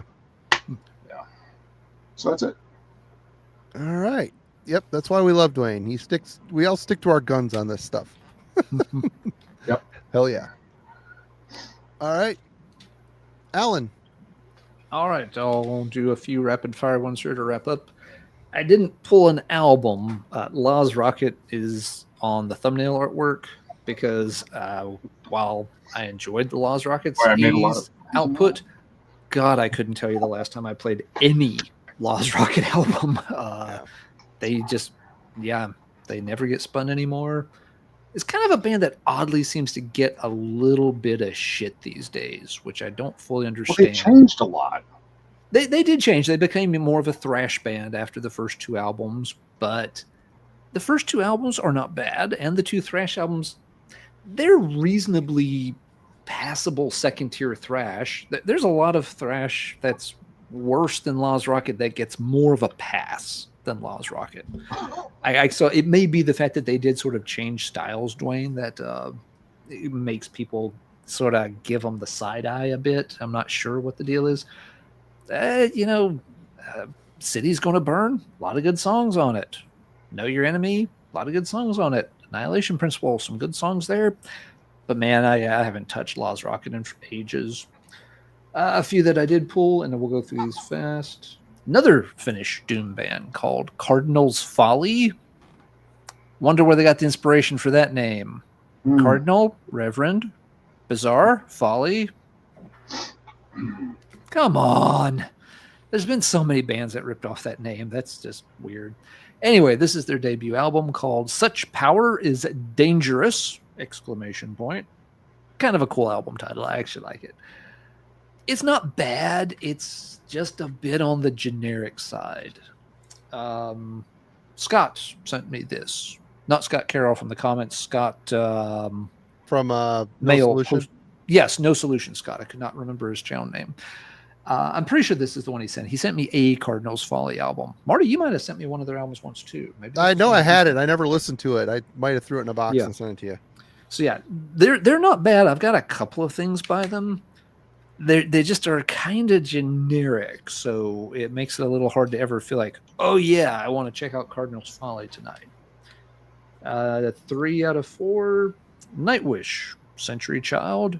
Probably my favorite Nightwish album. It's in contention at least. Played it a ton back in the day. It's one of Tarja's better vocal performances. But I just never play this. I don't really play any Nightwish, to be honest. You really got to be in the mood for it. Yes, you really do have to be in the mood, and I just don't seem to be in the mood for it. I haven't enjoyed the last few Nightwish albums. Flo Jansen's a great vocalist, but I feel her talent is wasted on a band that is completely out of ideas. But the older Nightwish albums, Century Child, Once, Oceanborn, those are all good albums, and I like Tarja's voice on them. But yeah, I'm just not in the mood for that kind of symphonic power metal stuff these days. And the last one I'll mention, because nobody will ever mention this, but I will, Stygian Shore. The Shore Will Arise. I've always been curious about that one. Everyone's always curious about this one. Why are you curious about this one, Marty? I bet I know, but go ahead. Well, the cover's cool, and isn't there some sort of a connection with Mark Shelton to this? Yes, yes, that's why everyone knows this. It's the only thing that was ever put out on Mark's original Roadster Records label that wasn't Manila Road. Didn't he play on an earlier album of theirs too, like some solos or some shit? I don't know. Nope, because this is the only thing they recorded. Oh, okay. I might be thinking of a different band. I guess so, but yeah, that does. Yeah, I've always been curious. Everyone's always curious because it has that Manila Road connection, and there's like, oh, these guys got to hang out with Manila Road back in the day, kind of from the same area. And oh, Mark actually put them on their label. Must have been kindred spirits, right? Right? Well, the name is awesome. I'll tell you that. Yeah. The name is awesome. Yep. Cover's awesome. The original artwork for it's just an EP or mini LP originally. It's not a full album. I'm trying to see if it's got the original artwork in here. I don't know if it does. This is a reissue. I think Shadow Kingdom did a long time ago. So yeah, they don't have the original art. It feels kind of like I guess you could say it has a slight similarity to early Manila Road, but with a lot less flair. In other words, it's kind of an average sounding, wants to be a little doomy, wants to be a little epic, but doesn't quite have the chops to get there. It's not bad, but it's pretty mediocre. Male So- or female vocals? Male, as I recall, unless I'm way off. Like, I haven't played it in ages. 'Cause I just got to say, Stygian Shore, that band name sure just screams female vocalist. I don't know why. Kind of does. Nope, that wouldn't surprise me. It wouldn't been out of bounds. I mean, it's the right genre for that, you know. Yep. But yeah, you know, I get if it came out today, it probably would get, you know, tags like Epic and Doom attached to it. But it's just kind of plain sounding. Huh.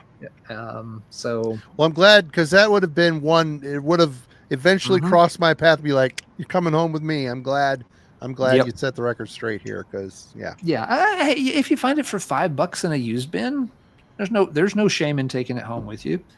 I think my But home is down too. it's going to be, if you're buying it with, again, everyone has that Mark Shelton connection. I knew that's where you'd go with it. It's where everybody does. If you buy a thing like, oh, it's going to be like, you know, a long lost Manila Road album, no, just don't do that to yourself. You'll be more disappointed and play it even less. You just got to be like, okay, it's going to be kind of a very average thing, you know, with some want to be epic and doom tendencies towards it. As I recall, it's got a little bit even more of like a 70s throwback style to it, which would sound pretty dated by. Is it worth a pity spin? Mendoza's asking. It is definitely worth a pity spin.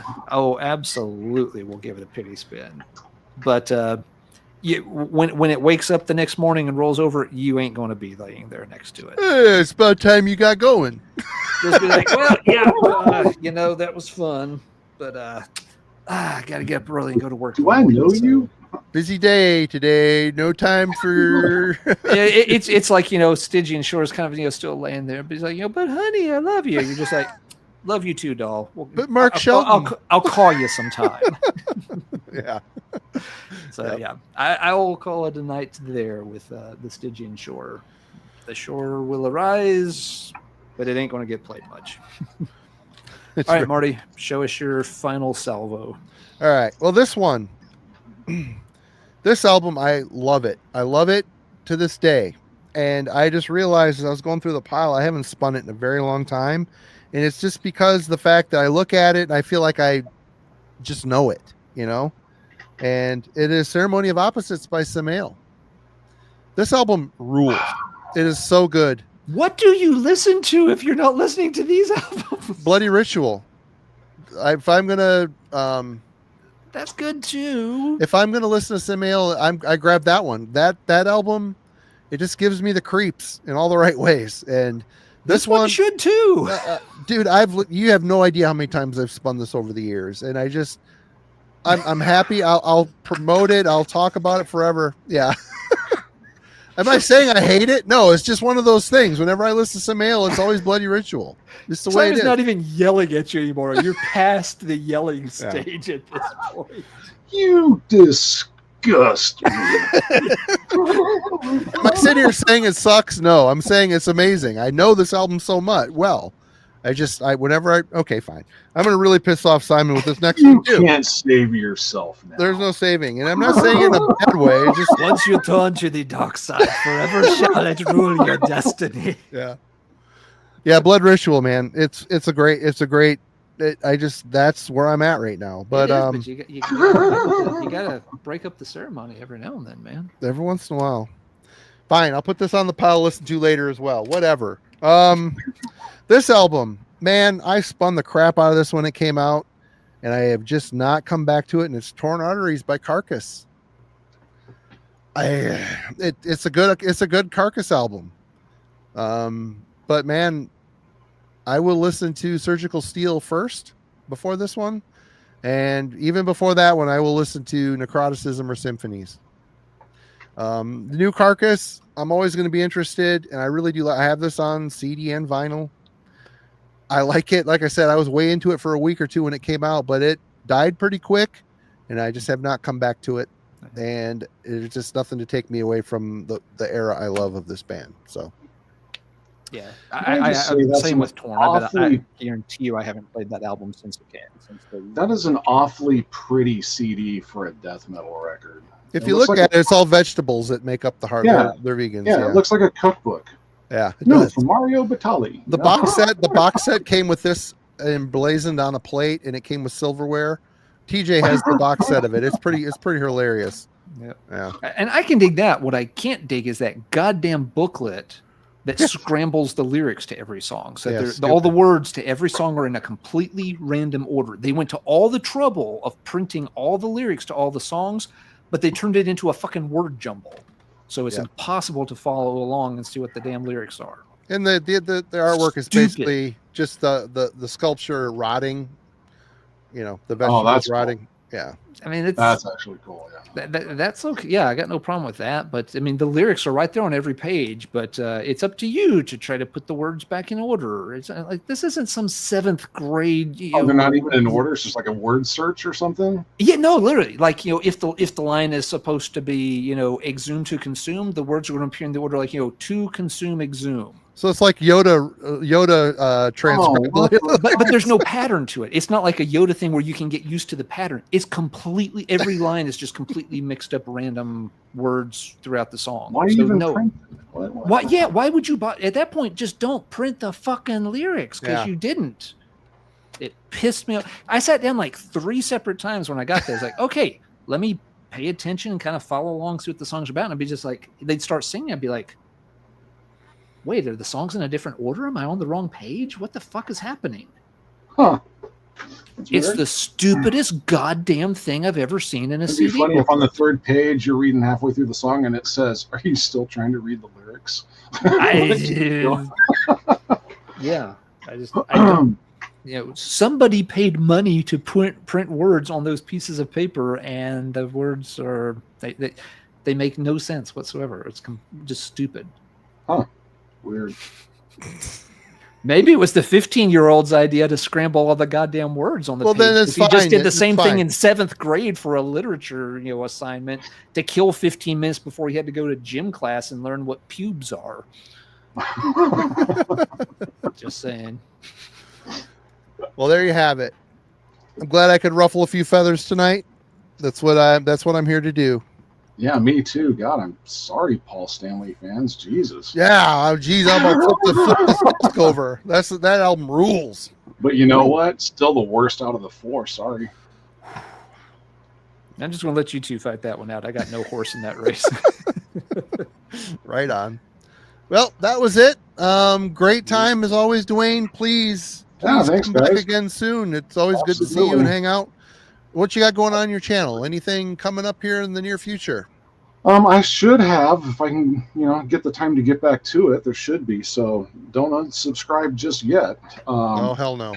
No, there's still plans. For those that do follow me, I went through some personal BS with a loss in the family and things, and so it's kind of torn me away and kept me busy and whatnot. Yep. So I'll be back soon.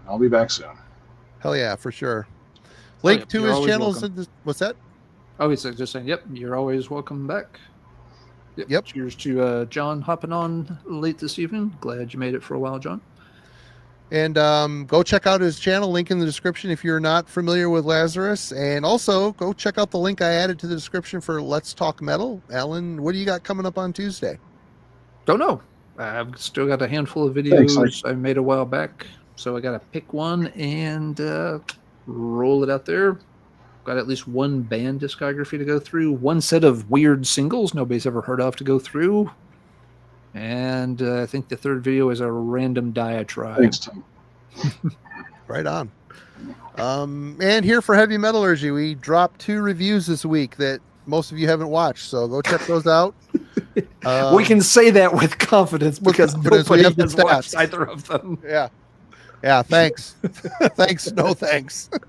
But guess what? We're going to keep doing it because we're having fun with it. And yeah. There are some good albums featured. They're just bands that folks may not be familiar with. But hey, that's how you can check them out without having to go out and buy them.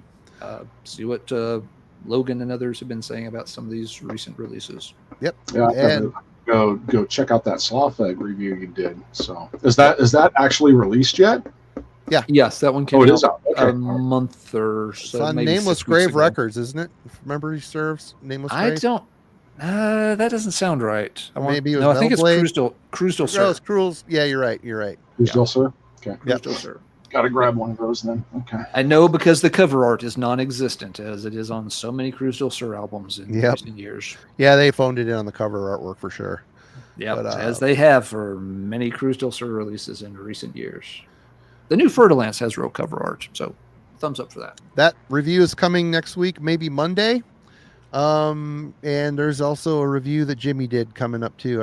And me and Kellen dropped the ball this week because of me. We dropped the ball and we're supposed to cover the new Helm's Deep album. We might get to that this weekend. We will see what happens. But anyway, everybody.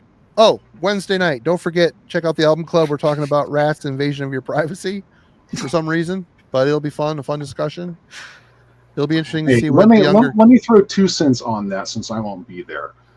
Mm-hmm. Invasion of Your Privacy by Rat. Okay, You're in Love is the song that opens that record. Yep. And the riff that opens that song is still one of the greatest metal rock riffs ever written, in my opinion. Hell yeah. That's what holds that record. So I'll just say that. But love that album. So enjoy. I'm going to watch that just to see what you guys say about that record. Well, I enjoy it, Kellen. I'm just curious if you and Logan enjoy it. I know Jim likes it, so he's quoting lyrics, so that's a good sign. Cool. Well, that's it, everybody. Go check out the links in the description. Oh, hey, also check out the Discord community. Link in the description. I just updated and refreshed the link, so that should work. We have an awesome community. We're almost at 200 people. If you like the way the chat goes here every Friday, it's exactly the same community in the Discord server. So a lot of awesome people talking about music all day, every day. It's a lot of fun. Please go subscribe. We're almost at the 200 mark. It'll be cool to hit that milestone. But until next time, cheers, everyone. We'll see ya. Thanks, everybody, for showing. See you soon.